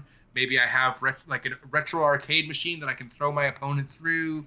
Just stuff like being able to put customizable elements into it that you can have interactive, like a weapon, like not just having, I put a TV here, a flat screen. No, if I can put a TV there, I want to be able to also put my characters through it, or pick it up and use it, right? So that to me, like that level of customizability and creative freedom, to me is super important, and that goes for whatever modes we're talking about as well. Like create an arena, create a move, creating your move set, creating create a story. If that ever came back, that would be cool. The fact that we're getting a career mode in Ultra Pro Wrestling, or we're supposed to, that it's going to have its own set storylines, right? It's going to take inspiration from wrestling's history, starting with the 80s, and I'm sure we're going to get lots of different variations of. I'm sure you'll get the Hulk Hogan Andre kind of deal. I'm sure you'll get the a Ric Flair Dusty Rhodes kind of feud. You'll get stuff that was big in the 80s, cool, that's inspired by that. But I love the fact that you're going to be able to customize it in. You can change the arenas, you can change the roster members, because obviously we don't have licensed wrestlers, so it's going to be done with in-game characters. But you'll be able to switch those characters out to a Hulk Hogan if you want, or to an Andre the Giant if you want. I love that, and to me, that the perfect wrestling game has to have a very branching career mode that has lots and lots and lots of replayability. Like I'm talking a career mode that you can sink tens and tens and tens of, if not 100 hours into just playing it over and over again by switching up, having the different branching paths, which I think we're going to get over the years with like when we get the 90s, the 2000s. I'm hoping we get that with Ultra Pro Wrestling. But having that, like you said, the customizability to be able to change things. And so you want to play it as a heel and go through maybe Japan. And then now you want to play it as a babyface going through Mexico or the US. I want to have like just so much replayability in the single player. And then for me, online is crucial because I'm an online player, because playing with other people is what eventually is what it boils down to, because there's only so much of the single player I can play before I get tired of playing an AI. Now, it helps if your AI is good and intuitive, like a Fire Pro, where you have the CPU logic and you can make fun fights and have fun, but eventually I'll get bored of that. So I want to have an online where you have proper search functionality, because if you look at a game like Marvel Rivals, now I understand 20 million players in like 48 hours or a week, you're not going to, there's no way, even if Ultra Pro Wrestling is free to play, it's never going to hit a number like that. But the fact that you instantaneously find a match, I've never had to wait in a queue more than 7 seconds for a match. What? It's just instantaneous. You hit quick play and boom, match found. Boom, match found. Same thing with competitive. Less than 7 seconds to find a competitive match instantly every time. Now, I'm not asking for that, but I'm asking for, like, you have to be able to search for, have filters if you want singles, triple threat. You can turn certain match types off that you don't want, or just have a quick search that has everything on, and you can just search in the background while you're editing a wrestler. And then if you find a match, you can choose to accept it or not. If you're in the middle of something. But if you do accept it, it saves whatever you were doing, so you don't lose your progress on your create a wrestler to join this match. It'll automatically save it, and when you finish the match, it brings you back there. Nice. Or you can go back and it just saves it where it was, right? So you don't lose your progress. Like it needs to have something like that in it. Same thing if you're playing through the career mode. It needs to be able to save your spot, and then you just you have to restart the match you might have been playing. But you get right back there. You're not losing progress as soon as you do it. So I don't know. I'm not a game developer. I don't know how you go about doing that. But they need to have that so that you can just literally be organically playing the game. And then that way, if there's not a huge player base, when there is someone who wants a match online, you're queued into like literally every match type. Someone creates a barbed wire exploding death match or a ladder match or a tag team match. It doesn't matter. You're queued up and ready to go. It needs that, and you also need to be able to fill multi-man matches with AI. If there's a smaller So if there's a smaller player base, if you're playing a tag match, the random player you played against, you can choose to be on the same team as that person if you guys want, and play against the AI if there's no player base, for instance. Or you can play against each other and have an AI tag partner, but it doesn't affect that you don't have to wait for 5 other players to join this match. You know what I mean? Because that's the horrible thing. If you're playing 2K games, when you're waiting for like a War Games or whatever the games in 2K, that's the most annoying thing because people bail out or connections suck, people get kicked out, and then it's those multi-man matches are the hardest to get right. So you need to be able to fill them with CPU and just like fill the rest of this. And like online, super important. Ranked play with leaderboards, always something like a carrot on the stick to chase. Leaderboards, and then maybe some sort of reward structure for ranked, like having just like an icon, maybe a creation part, like even if it's the same pair of sunglasses, this one specific skin on the sunglasses is what you get at this level, or a championship belt. Maybe you get a belt. Maybe you get an extra diamond on it or something. So for every level of the ranked you go up, the belt has a different thing that you get it that you can now use it on all your creator wrestlers. Nice. But it shows that you hit that rank at least once. It could be like the material. You know what I mean? Like it could be like bronze, silver, gold, maybe a different material for the strap. Like platinum and diamond. That would be really cool. Kind of like they do with the My Faction cards. That would be awesome, actually. Or just like a diamond each time. It's like 1, 2, 3 of the ranks. Like even the most basic thing. Like it doesn't have to be this huge thing. Your idea is way cooler, like having a very intricate, like a specific belt designed for each tier of ranked or something. Awesome. But I'm happy just to be like, my belt now has 5 diamonds on it. That'd be cool. So you can see that I made it 5 ranks up to the top or whatever. I just think things like that to incentivize players who do play to continue playing.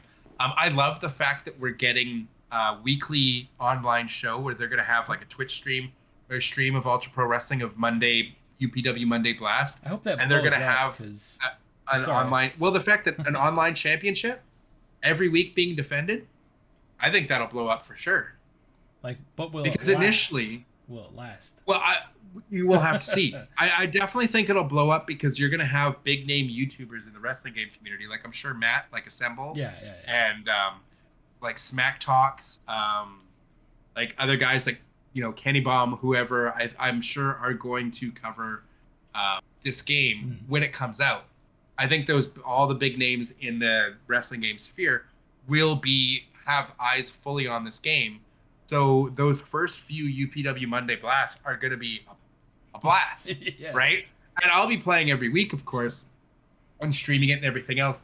But I think because it's unique. No one's ever done it where you have a weekly show where fans who own the game and play the game, and it's great publicity for the game too. Yeah. You're literally going to there's one championship. And again, it depends on crossplay and everything else because they want to have one title. Yeah. They just want one online title and that's it for all platforms. But they said if they have to have, because of connections, if they have to have a North American championship and then a UK championship and stuff just so that the connections. That's kind of cool. In my opinion, because they said if they have to do that, they could, but they also said because of the crossplay thing, they don't know the limitations or the issues. Okay. They said if they have to, They also might have to do, say, like an Xbox championship and a Steam championship and a PlayStation championship if they're unable to get crossplay worked out. But to me, that seems like the coolest feature ever. And I'm not saying, like, if we're talking the perfect wrestling game here, a weekly show that I have a reason every week, people will have a reason to watch it. It's a reason for us as content creators. We're going to be covering it, so people will watch our streams and watch our. And if we're ever say we get lucky and we're good at the game and we compete for one of these things, because they said they want to have like they in the ranked, they want to have like a leaderboards, but they said the number one contender every week isn't just going to be whoever's the highest in the leaderboards, because they said it would be really boring if it's the same two guys wrestling every week. That they said sometimes maybe they'll have a battle royal where 30 players who subscribe to the UPW Twitch channel or whatever they do, however they draw for you to get into the battle royal. Whoever wins this next week on Blast is getting the title shot. These awesome. Ideas to me are so revolutionary and like they sound so cool that I just can't wait to see how they pull it off. I really hope they nail it out of the park. But if they do, that could make this a much bigger wrestling game than any of us expect. Yep. Like if they're able to nail the creation suite, the career mode, and the fun factor, the engine, yes, the fun. If they're able to nail those three things and they're able to nail the online, and then we get the bonuses of crossplay and all that stuff, this game could become like on par with it, like as big as a WWE game. I don't expect it to. Don't get me wrong. I don't ever expect it to get that big.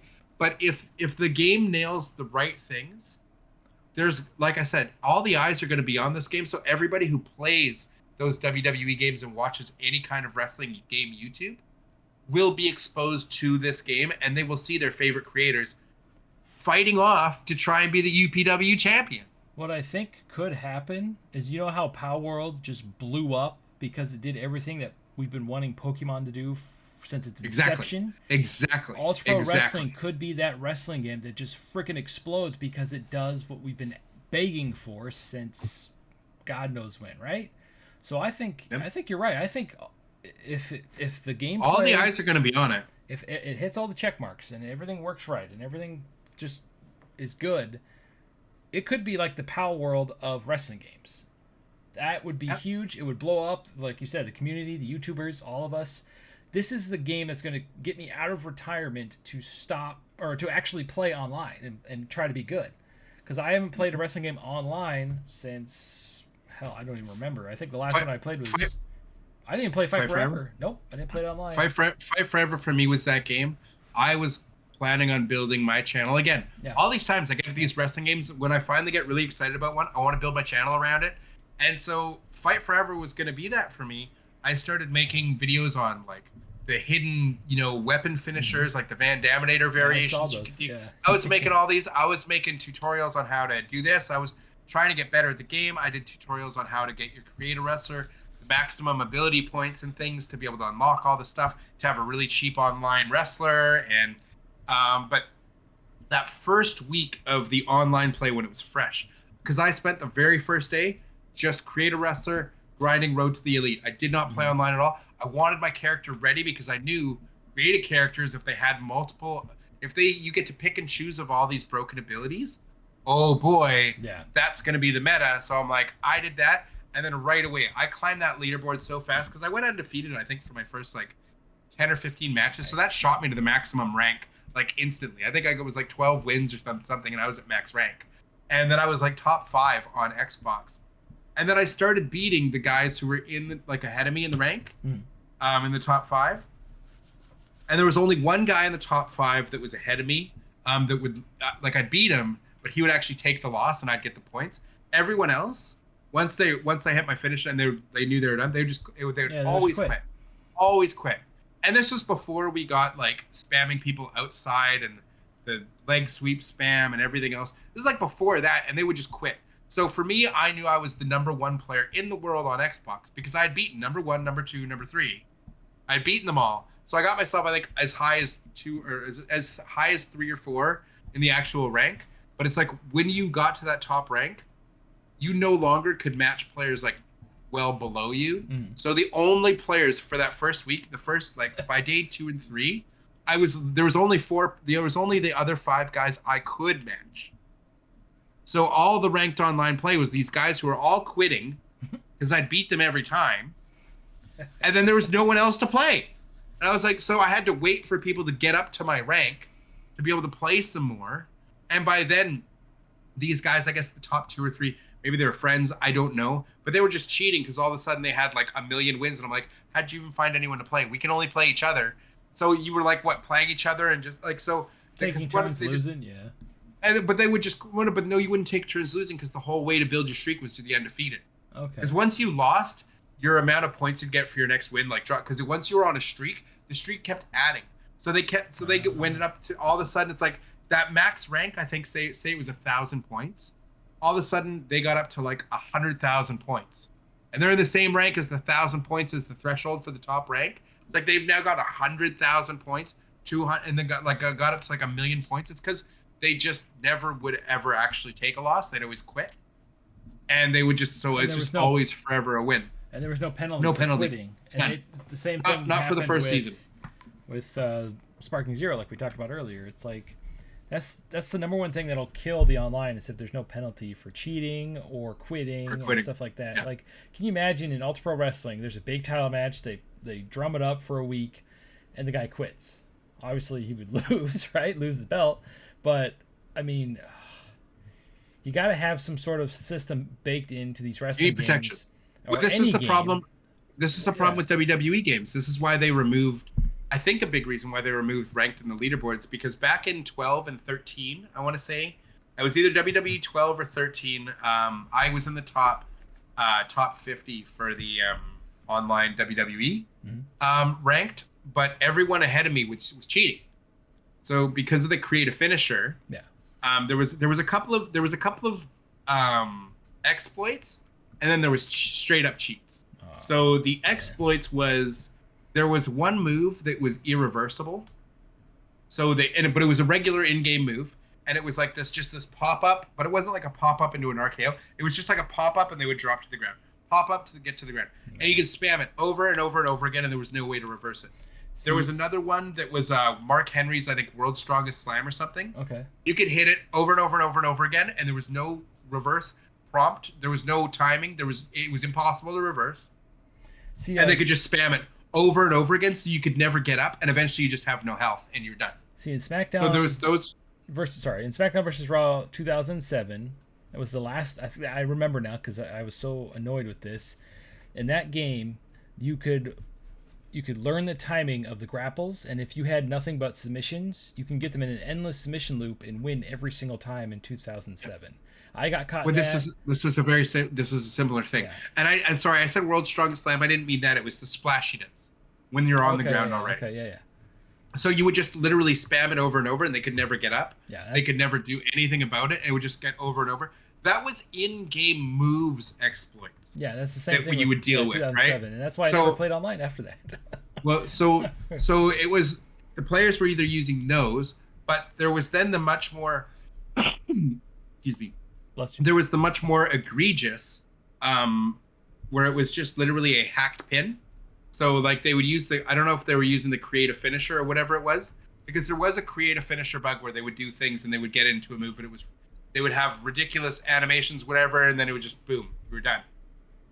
And they could do it over and over and over again. Yeah. But the hacked pin was even more boring.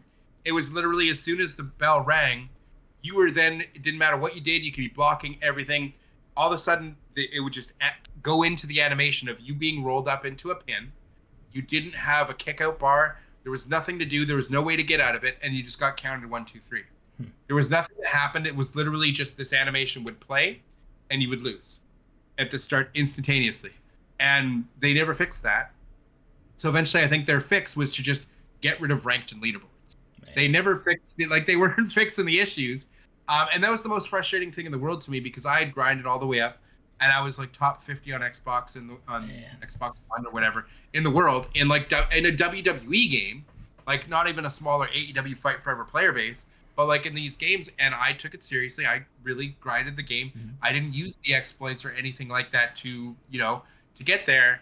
And then when you face that, it's really annoying. But then I ended up beating someone who was, I think, number 6 in the world. I beat them, and I was like, oh my God, like I'm better than, and I didn't, it's not like it was even that challenging, right? Like it was like they were good, but they weren't, I was better. Yeah. And it was like, okay, so to me, I was like, I'm better than everyone. To me, I was number 1 in the world because the only player I'd ever played in the top 10 that wasn't using exploits or cheats, I beat without too much of a hassle. So to me, I was like, yeah, I'm the best in the world at this game because anyone who's above me ever beat me ever. Yeah. Anyone who ever beat me at these games was either using the exploits or the cheats, right? And the exploits didn't bother me nearly as much once people started using the hacked moves, the cheats, because for them to use the hacked move, they'd at least have to get, the exploit, they'd at least have to get me to the ground once. Okay. So they at least had to hit one offense or reverse one thing. They at least had to do something once and hit a move. So, and sometimes I could win a match without ever letting the opponent ever even get one move, right? Like, because I played these games religiously as a kid. So online for me was a huge deal, and that's why I Fight Forever. I wanted to build my channel around how to get better at the things, but they never did a balance pass. They never fixed any of the problems. They never fixed leg sweep or eye poke or the rolling out. They eventually did a patch for like 2 months into the game, but they never did anything for the online play. So Perfect Wrestling game has to have that. And I know because Ultra Pro Wrestling is going to have a weekly show where the developers are the ones hosting it, they're going to see if there's spammable moves that, like an exploit, like these moves, if that's a problem, or if there's like the exploit of the leg sweep in Fight Forever, where you can endlessly just do it over and over and there's no counter to it, and things like that. If that happens in Ultra Pro Wrestling, they're going to see it every week. Like, they'll see it, so they'll be able to address it much faster. That's why I'm so much more hopeful for Ultra Pro Wrestling, because the devs are hands-on going to be watching online play weekly to know what the meta is, what the strongest moves are, so they can do balancing, but also to see if there's broken things that can't be reversed. Or, like, you know what I mean? If there's those bugs, they'll be fixed right away. Yeah, and they can block certain moves if they can't be fixed, or block certain abilities and stuff like that. So exactly. They can just take it out for a bit. I wonder if they'll block created wrestlers, because... No, of course not, because that's the whole point of the game, is the creative wrestlers editing everything. That's their whole game. Because they would have to block moves or abilities instead. Okay. Well, they could easily just turn off a move. Be like, you can't. This move, unfortunately, they could shut it off. This move will just switch to an arm drag. It just becomes an arm drag until we are able to find a fix. Like, I don't think that would be hard for them. It'd be funny if you had your character and you have all the cheat moves on, and it just makes it so you can't do any of your moves. Like, it doesn't replace them. You can't do nothing. Well, that's why I think it would just be replaced with an arm drag. Your whole move set. My 1006 moves that Chris Jericho has. So, arm drag. So in real wrestling, right, is the hip toss. This is arm drag every time. Arm drag. Hip okay, toss, so sorry, wrong arm. Arm drag, hip toss. Okay, there you go. But yeah, that's, to me, those are the most important things. Is career mode, you need that single player replayability to keep people in the game all the time. Creation suite, because people need creative freedom to make, whatever ridiculous characters they want. I think body morphing and face morphing, I think people should be able to make the craziest freak shows you've ever seen. Yeah, just like Street Fighter. As long as it doesn't break the online. Mm-hmm. You know what I mean? Like with hitboxes and stuff like that. So I understand there has to be some limitations, as far as, like, you can't have a 70-foot wrestler and then a 2 inches wrestler. So there's no color, there's no hitboxes that work, and you know what I mean? I can understand where boom. But that's what I'm saying, right? So I understand there has to be a certain level of limitation to that to make the game function correctly. But I love the fact that, talking to Sam, and remember, he was saying, like, he wants to have things that are in the game that are never going to go on a real in-game wrestler, like Super Saiyan Goku hair, or Super Saiyan, like, Vegeta hair, and stuff like that. Just, like, having extra creation parts, Power Ranger parts, and, like, stuff that you would normally never have on. I bet you he'll have on an in-game wrestler. He'll have the Kinnikuman parts too, because those used to be in the WWE games, but for some reason they removed it. The little, like, mohawk thing he has, like the Trojan horse thing. They removed it from the WWE games. I mentioned that in one of my videos. It's That's weird. I don't know why they removed it's like head accessories, like all the horns and stuff. Yeah, I don't understand why they would remove anything from creation. Yeah. Any part, it's never made sense to me why they would ever take away from creation parts if it wasn't literally breaking the game. Exactly. I always think it's just add more. Just add more. You can never have too many creation parts. Creators will always be happy to have, even if it's just an extra screw in a knee brace. Mm-hmm. I don't care if you give me 30 different versions of a knee brace. You can make the filtering of it a little bit easier for someone who does not care and just wants a knee brace. You know what I mean? You can have a filter to be like, well, here's all the versions, but this is the default one. You can pick any of these, but if you just want a basic quick through make a character, I understand the ease of access. Like you don't, like I think it was Sam that was saying to us when we interviewed him that you don't want to go into a game, never having played it, not know if you're going to even like the game, and then be stuck in a create a character for an hour, 2 hours making a character, and then find out 5 minutes into gameplay that you'll never play this game again, and it's terrible. Yeah. Right? So I understand his that he'll have certain measures in place, like a color wheel he was talking about, for instance. Like, we might have a very basic, here's your red, here's your green, here's your blue, but then if you want to go in detail, here's all the shades and hues that you can go and edit and make and get the perfect kind of blue, the perfect kind of green, right? So I think he's thinking about it from the layman's perspective of like, here's someone that just wants to come in and play your game, check it out, and they're not a creative person, they don't care about any of that, versus you have like your, I don't know, Dre 41s or like, what's the status, like people, but that's what I'm saying, like people who really invest their time, like their whole thing is create a wrestler and creating characters and unique things, that they have all the tools at their disposal that they need, which is why I really hope that they're able to implement image uploader. Yeah. You know, for textures and things like that. Dude, the mod scene for this game is going to be insane. Like if it has I hope so. Workshop access on Steam, holy crap.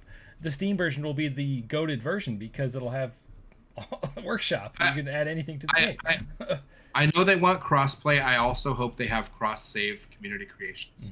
Because Steam Workshop is super easy. Like they'll at least have that, like what Fire Pro has. But I don't think if you have Fire Pro on PlayStation, I don't think you can access the Steam Workshop creative characters, can you? You can access it's I tried it one time and it goes to their website. They have a website where they have a bunch of creations and stuff. It's not all the ones on Steam. But is it the Steam Workshop? It's not the Steam Workshop. It's a different pool, but there's a lot of them on there. But any like copyrighted stuff, I think is not on there. Correct me in the comments down below. It's been a long time since I've checked it on PlayStation. But it does have like a community creations type thing on the PlayStation. I was just curious if it was the same. I was wondering if it was the same one and how it works, because I feel like we're more likely to get a community creations that's more similar to how Fire Pro works, and I have no idea how that works on any of the consoles, just on Steam. Steam, it works fluidly and no issues. But I figured that's what we would get more likely than a WWE style, because we've already seen like WWE takes their servers down after a year and a half, and they're a multi-million-dollar company. Yeah. That I don't imagine that UPW is going to be paying to host servers to hold all these creations, thousands upon thousands of random creations. Like, there's no way they're going to pay for that. Like, there's no way to pay for it. I mean, if we want further development in the game. Right. So they would be, I think, much more reliant on whatever the games give. So I don't know if we'll get cross-save community creations. I really hope we do. That would be really cool. I just don't know how they'd implement it. Because, again, I would much rather see funding from the game go to further development of cool things like the 90s and the 2000s career modes and more creation parts and all these things, rather than just having to maintain servers for community creations. You know what I mean? Yeah. So I don't know how that works. They'll probably have a limit on how much you can upload per player, because I know they do that. They do that in the 2K games, where you have like your community creations rank. Like what's the status is max rank, so we can upload a ton of crap. But like for me, if they have a system like that, so players who are really popular, who have a lot of cool stuff, you can upload, versus just the 8-year-old who's just uploaded by accident uploaded 500 versions of the same character, or just keeps doing it to spam it just to be a dick. Yeah, exactly. You know what I mean? like versus like someone who's making who's actually like you who makes yeah. 40 creations and you want to have them all up there, but people download them, so you're able to keep uploading more. Yeah. Yeah, I don't mind that. I don't mind a ranking system. I didn't know that's how 2K worked, so Yeah. that's fair. Yeah. I think that's actually quite fair. Cool. So, But yeah, replayability in the career mode, creation suite, and online, flawless online mode where you can play. And like I said, the quick search feature functionality, and being able to filter out game modes that you don't want, I think is a smart way to do it. Because if you say create an obscure match type, and this was a problem in Fight Forever, I could realistically only ever play singles matches, and regular singles matches.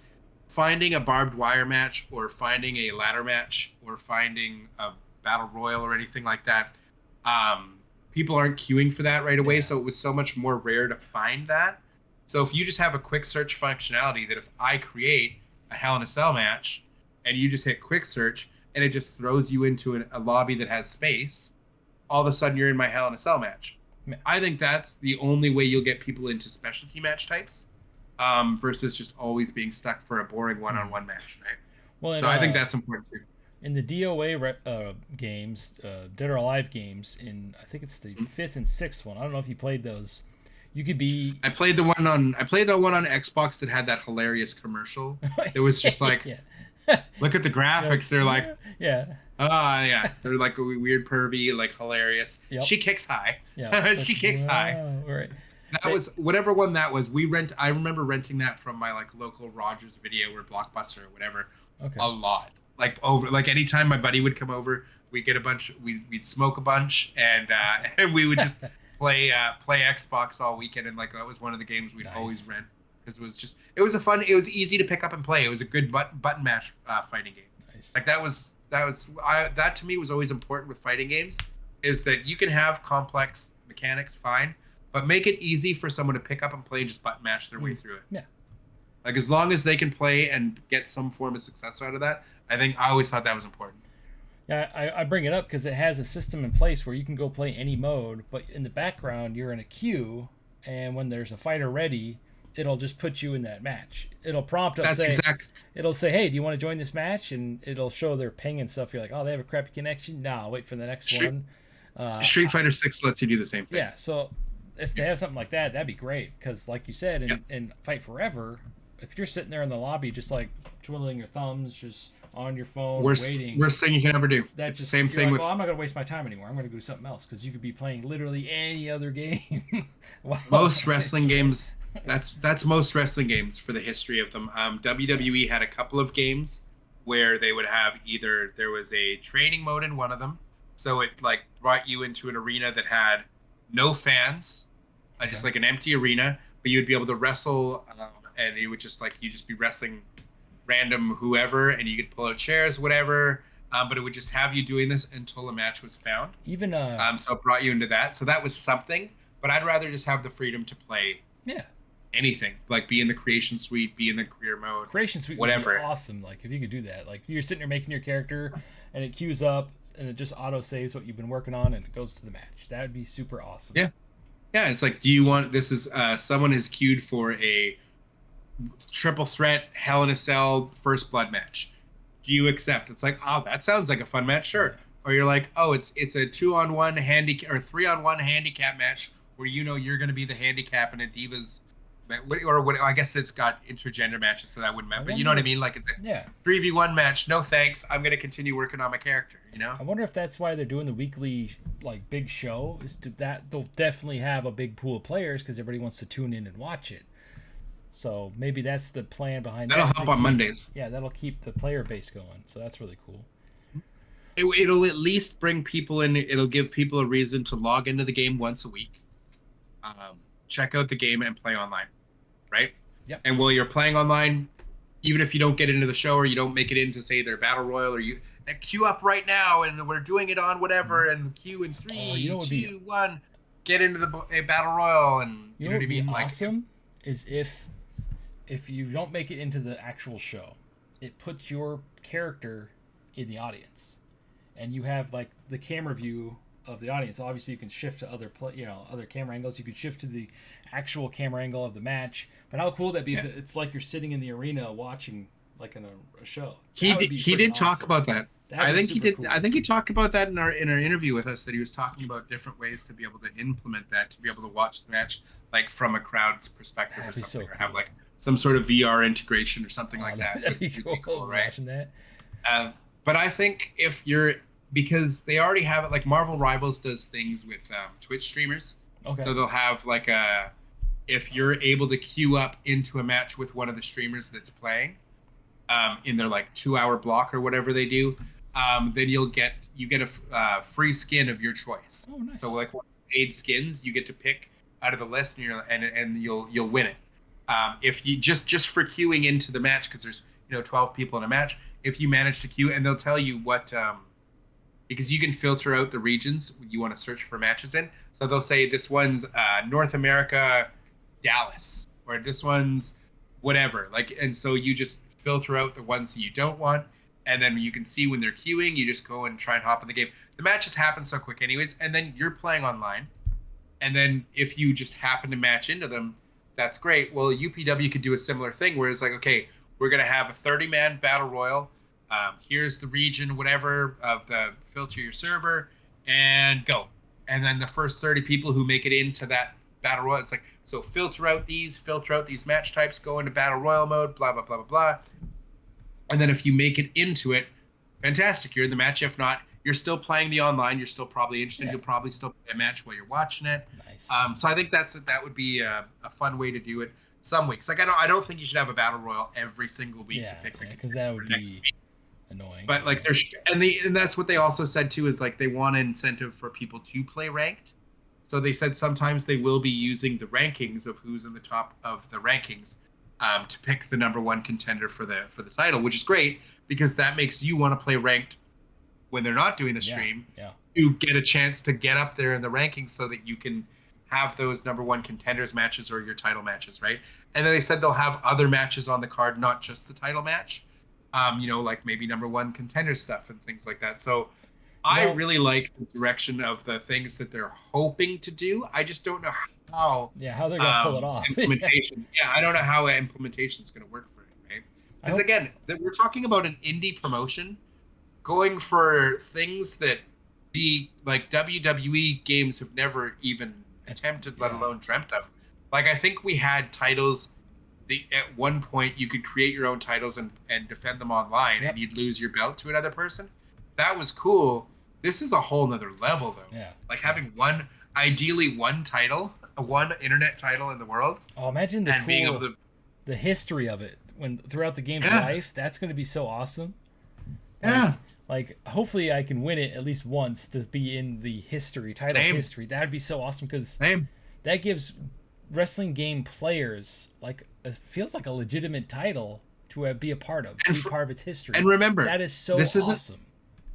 This is also not a game that's going to be getting a new release every year. When they come out with the 90s DLC, the 2000s, that's not a new game. That's DLC, free DLC, free content that's just being added to the game year after year after year, that I'm hoping this game gets a 10-year, 20-year, 20 years is crazy, but like, if we get a 5-10 year lifespan out of this one game, and then maybe they finally do a refresh, just engine, graphically, whatever, new consoles, but I mean, even Destiny 2 had a really long lifespan. Like Destiny 2 was 10 years, but Destiny 2 itself is about 7. But they did have points where they did graphical upgrades. And I mean, in Destiny 1, there was a certain point where they left 360 and PS3 behind, and were only on Xbox One and PS4 and then the new ones. But like Destiny 2's had times where they did. So there might be a point where they could do some sort of graphical update, upgrade, whatever, without having to create a brand new game. Yeah, exactly. You know what I mean? Like there could be a way for them to do that years down the line. Anyways, but I mean, people still to this day, like, how old's Elden Ring? In that 2010, 2008? I don't know. Elden Ring? Crazy. You're thinking of Dark Souls, I think. Dark Souls is pretty old, but Elden Ring is, I think it's only a couple years old. I'm not sure. What's the game that was being modded forever? and Oh, it's like Skyrim. super old. You're probably thinking of Skyrim. I'm thinking Skyrim. Yeah, I'm Skyrim's sorry. been around for I think Skyrim. it came out in 2011. And yeah, That's what I was thinking. I was thinking Skyrim. My apologies. Skyrim. Yeah. Elder Scrolls Skyrim. Yeah, okay. So 2011. People still play that game to this day. Yeah. And are still modding. There's still a scene for it. And that game's 14 years old now. Yep, and they keep re-releasing so it. every I would love to see console, Ultra Pro Wrestling have a... Yeah. I can only hope that they get a long lifespan like that. But that they also keep a player base. Mm-hmm. I really, really hope that they're able to keep a player base that's active and playing. But if you have the right wrestling game, I think players will stick around. Yep. If the online is fun, if they balance and fix the problems and address players' concerns in a timely manner, I think you're going to have a lot of players that'll have a lot of... Because the wrestling game community, to me, feels like it's begging for real competition. Yeah, it's been like lacking. Because in the 2000s and the end of the 90s, we had not only the competition of when WCW was around, and we got a WCW game, we got a WWE game, and then if you were in the know, you had like your Japanese wrestling games, like Fire Pros and your VPWs and your whatever else that you could also play. But just speaking now, we basically have WWE and then some really small indie games. Yeah. Back, like even when we lost WCW and weren't getting Fire Pro games anymore, we still had WWE games being made by so many different kinds, being made by different developers for all the different consoles. Like Day of Reckoning was a completely different game from Here Comes the Pain, which was a completely different game from Raw and Raw 2 and that crap. Which is a completely different game from No Mercy. Yeah. So we were getting so many different versions, even when it was the same roster, we were getting different games. Whereas now it's just the 2K engine and nothing else. And every time they try and make something else, it like All Stars and whatever the other one was called, they didn't take off. So they just gave up. Whereas, like, I'm not looking for, like, a super arcadey... I know you are. I know you love, like, All-Stars. Yeah. And that's great. And I'm fine to have those games, too, and I'll play them. But I'd like a mainline title. Like, say, WWE just got separate... 2K develops one game every 2 years. And then every other year, you're getting Aki or Yuke's back or whatever. Yeah. And they're able to make completely different games. One can be your realistic sim. Like, keep the status quo because it sells. And then have another one that's just back to fun video game. That's what Ukes was trying to do, but they didn't want to do it, so Ukes left to go make AEW, and we all know how that turned out. Because Ukes was really... They were pitching the idea of, like you just said, Ukes wanted to make a wrestling game, and then Visual Concepts, I believe that's the name of the company that makes the 2K series, could make the mainline game, and it would just, like you said, offset different one every single year, but they would have 2 years to make both games. That would have been huge. I have no idea why they didn't do that. That's the fact that they didn't is the stupidest thing in the world to me. I don't understand why they wouldn't do that. I think they thought, it would cannibalize the sales. No, it wouldn't, because there's so many different fans that, like you and I, we have different things that make our perfect wrestling game, right? I like the crazy zany stuff. You like the online stuff, right? So, that's like the major thing. But every single person, just look at the comments. Like when you start making more videos about 2K and more wrestling games, because I know it's coming.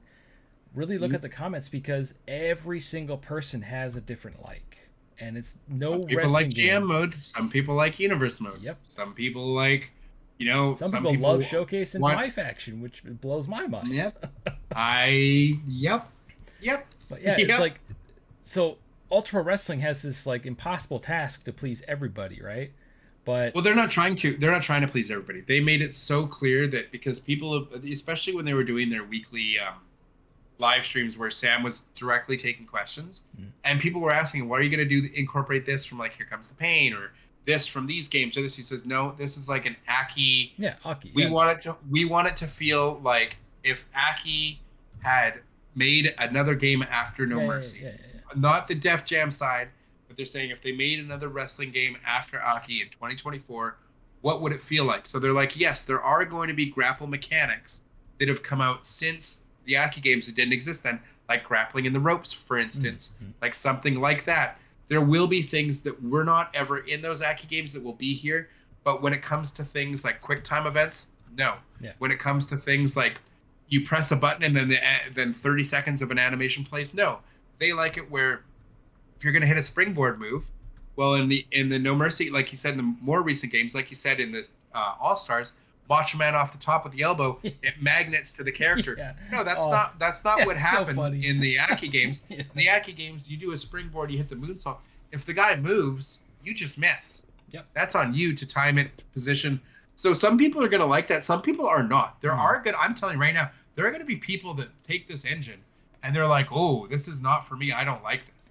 There will be people that don't like it. There are already people in my comment section talking about the graphics. Even it's like this game looks like crap. Why are they going for realistic graphics? It's like it's a certain art style they're going for. Do you understand the budget? But like, this is what people don't get. The reason games take 5 years, 6 years, 7 years to develop now, like back in the days, the release difference between No Mercy and WrestleMania 2000, those games came out, I think, within 6 months to a year, within about 8 months of each other.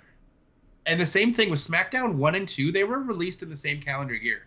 I think it was like April and then October. Yeah. Was like the release date for that game. Same year, 2 games. You got your sequel within like 8 months.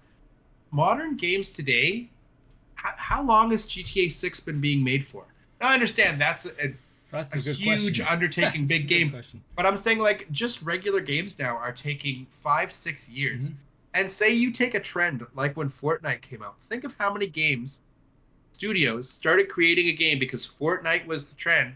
And they made a battle royale, but it took them 5 years to make. And they missed the boat by so much. Think of all the live service games that are all going in the toilet, like the Justice League and everything.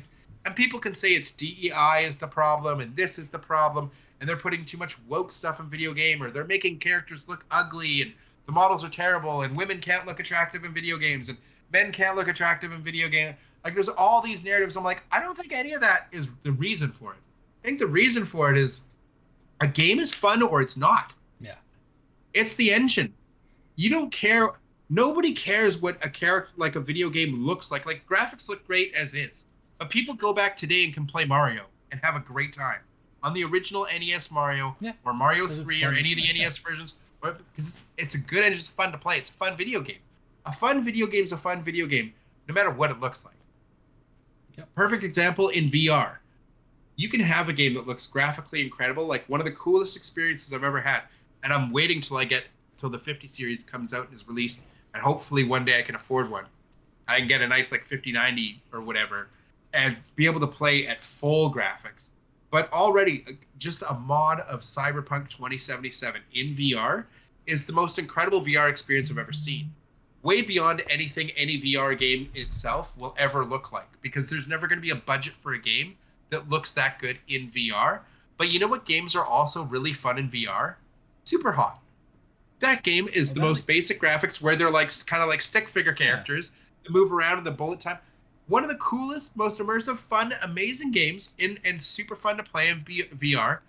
Graphics don't matter if the gameplay is fun. And conversely, you can have the most photorealistic, beautiful video game ever, but guess what? It's not going to run on your potato. Sorry, your Game Boy's not going to be able to run it looking like that. Yeah. And B, if the game isn't fun, it's going to suck. So yes, you can have things like ugly characters or DEI or narratives or political BS in ruined games. Sure, that for some people it might.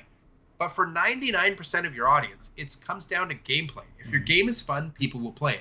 Yep. It doesn't matter. If Suicide Squad and the Justice League or whatever, that game that flopped, people are like, oh, well, look at Harley Quinn. Well, what do you think? What do you think Harley Quinn sells? It's because she's an attractive character. Made her ugly. That's the problem. No, problem isn't the ugly character.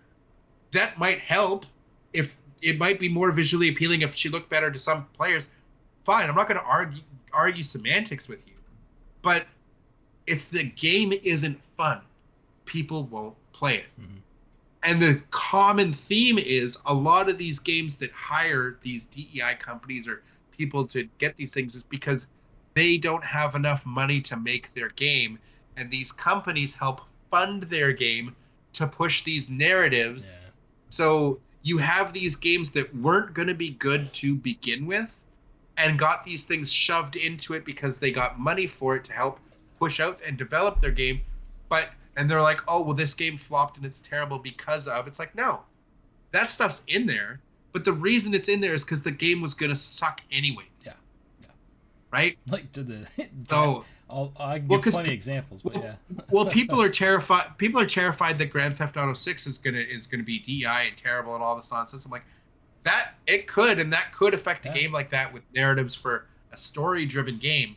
But I still think if you have a game that is fun to play and has a good engine and mechanics, no matter what kind of game it is, people will flock to it. Yep. So simple as that. So when people say, "Oh, look at the graphics in Ultra Pro Wrestling. Oh, it looks terrible." Again, I think it looks good. I'm wagering to say, I'm wagering to say that player is likely 15 years or under who's making that complaint. Chances are, even if not, those players get shut up right away once they play the game, because this dates back all the way to No Mercy. WrestleMania 2000 and No Mercy looked worse than Attitude in Warzone. Graphically at the time, Warzone and Attitude objectively looked better and more realistic. They did. There's no question about it. But No Mercy, when Attitude and Warzone were out, you had World Tour Revenge. Definitely didn't look as good, more blocky and everything else in the characters. But it played so much better, and there was no questions asked. Yeah. It wasn't even close. Gameplay is king, for sure. 100%. Yeah. So that's why I don't care what it looks like. People will complain about it, but again, it's the people that care about that stuff are the people that don't really play these games, because no games will, like, look at Sparking Zero. It's gorgeous. Probably one of the most best-looking games ever. But people still play Xenoverse, right? Xenoverse 2. Yeah. They still play Xenoverse 2 to this day. There's still updates coming out for it because that has more of a single-player experience. I'm not saying it's a better engine. I'm not saying it's a better game. It's just different because it has single-player replayability and a lot more of it than Sparking Zero has, where Sparking Zero is more of just a 1v1 or whatever, 3v3, whatever, you're team-based or you're not fighter, but it's like you're playing against another player or you're playing against the AI, and playing against the AI isn't that fun. And since there's not an in-depth story mode or things to do as a single player, players fall off quickly. Yeah. And we've seen with the player base, it eroded from over 1 million players in less than a month. Over 1 million players to 8,000 players, right? Like 700,000 plus players on Steam or something. Yeah, it down to like really fast. 70,000 in like a matter of a month or a few weeks. Yeah. So, and I think I enjoy the game. I think it's fun to play. I just don't think there's enough to do for a single player experience. Mm-hmm. But it looks incredible. It looks way better than Xenoverse 2, but I still think Xenoverse 2 has lasted for over a decade. Because it's lots fun to do and it's fun. It's fun. And there's it's a create a character. You get to create your own version of a character in the universe of Dragon Ball. Whether it's a Namek, a Saiyan, a Buu. I would love to see that expanded on in a Xenoverse 3 in a graphical style that looks close to Sparking Zero. Because there's just more to do. I love Sparking Zero and wish more players stayed on so I could play that game more online with an active player base. The reason I want a Xenoverse 3 so much is because if you give those players that single player element to keep them in the game, then players will play the online as well because there's more players in the game. Yep. And that's how it's been. Destiny's PvP never ever would have been anything if there wasn't the PvE with it. No. Now, PvP died a long time ago because they stopped putting content out for it. But that was always the thing, is when you ran out of stuff to do in PvE, players would then go over to PvP, and PvP carried that game, especially in the early years of original Destiny.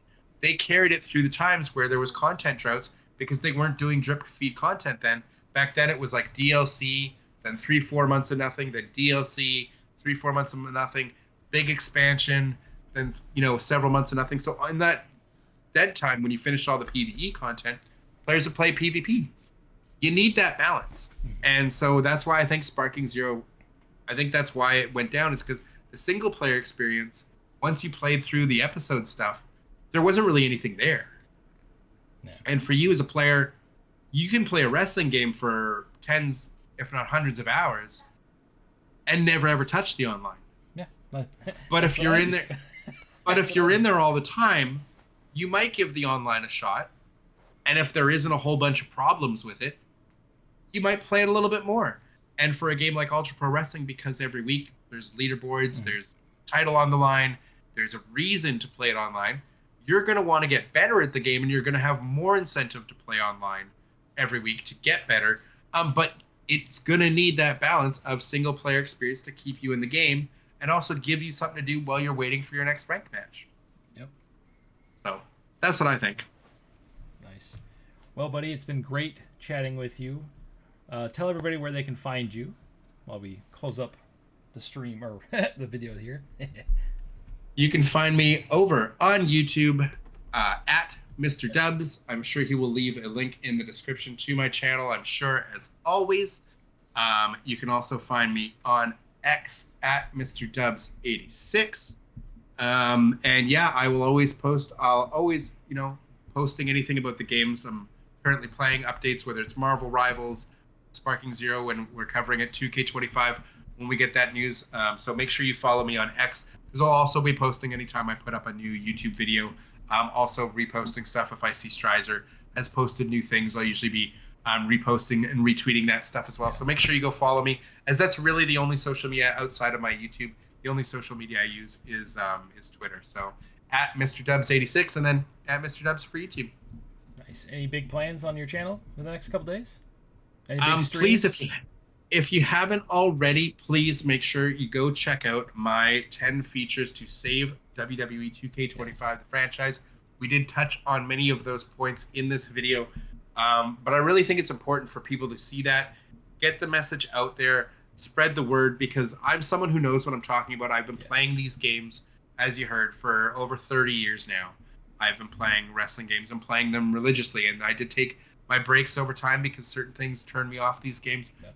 But at the end of the day, I'm a hardcore wrestling fan. I know what works in these games and what doesn't, and what we need to see. And that's why I'm so proud to have a close relationship with the developers for Ultra Pro Wrestling, where I can actually reach out and kind of talk to them, or reach out to them on X or on socials, and get some sort of feedback from them, because they're so passionate. And I think that's really cool that I have a platform now where I have guys like you, where I can bounce ideas off of.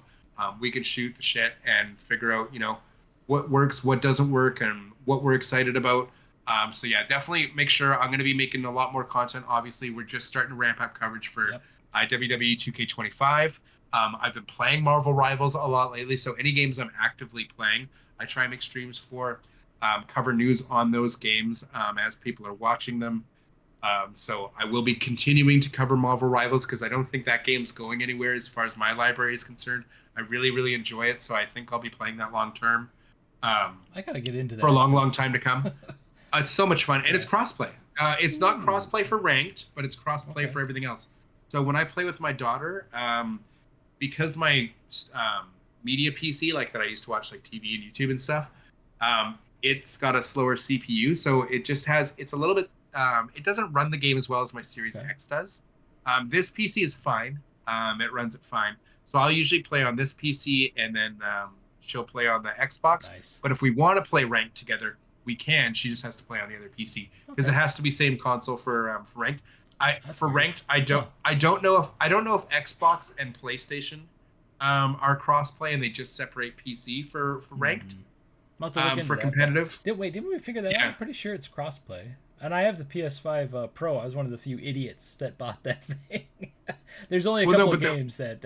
I'm just strictly speaking of the competitive, because quick play, it's across the board.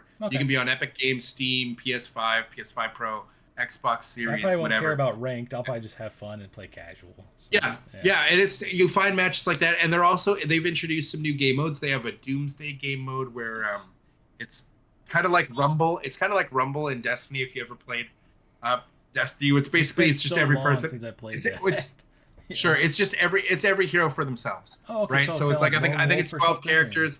Yeah, you're just a lone wolf, and it's just whoever gets most kills. Nice. So you can play tank, you can play healer, you can play any character in the game, and there's no restrictions on only one player can be Iron Fist or only one player can be the Hulk. Like you can have a lobby that's 12 Hulks. You have a lobby that's 12. I heard people complaining about that.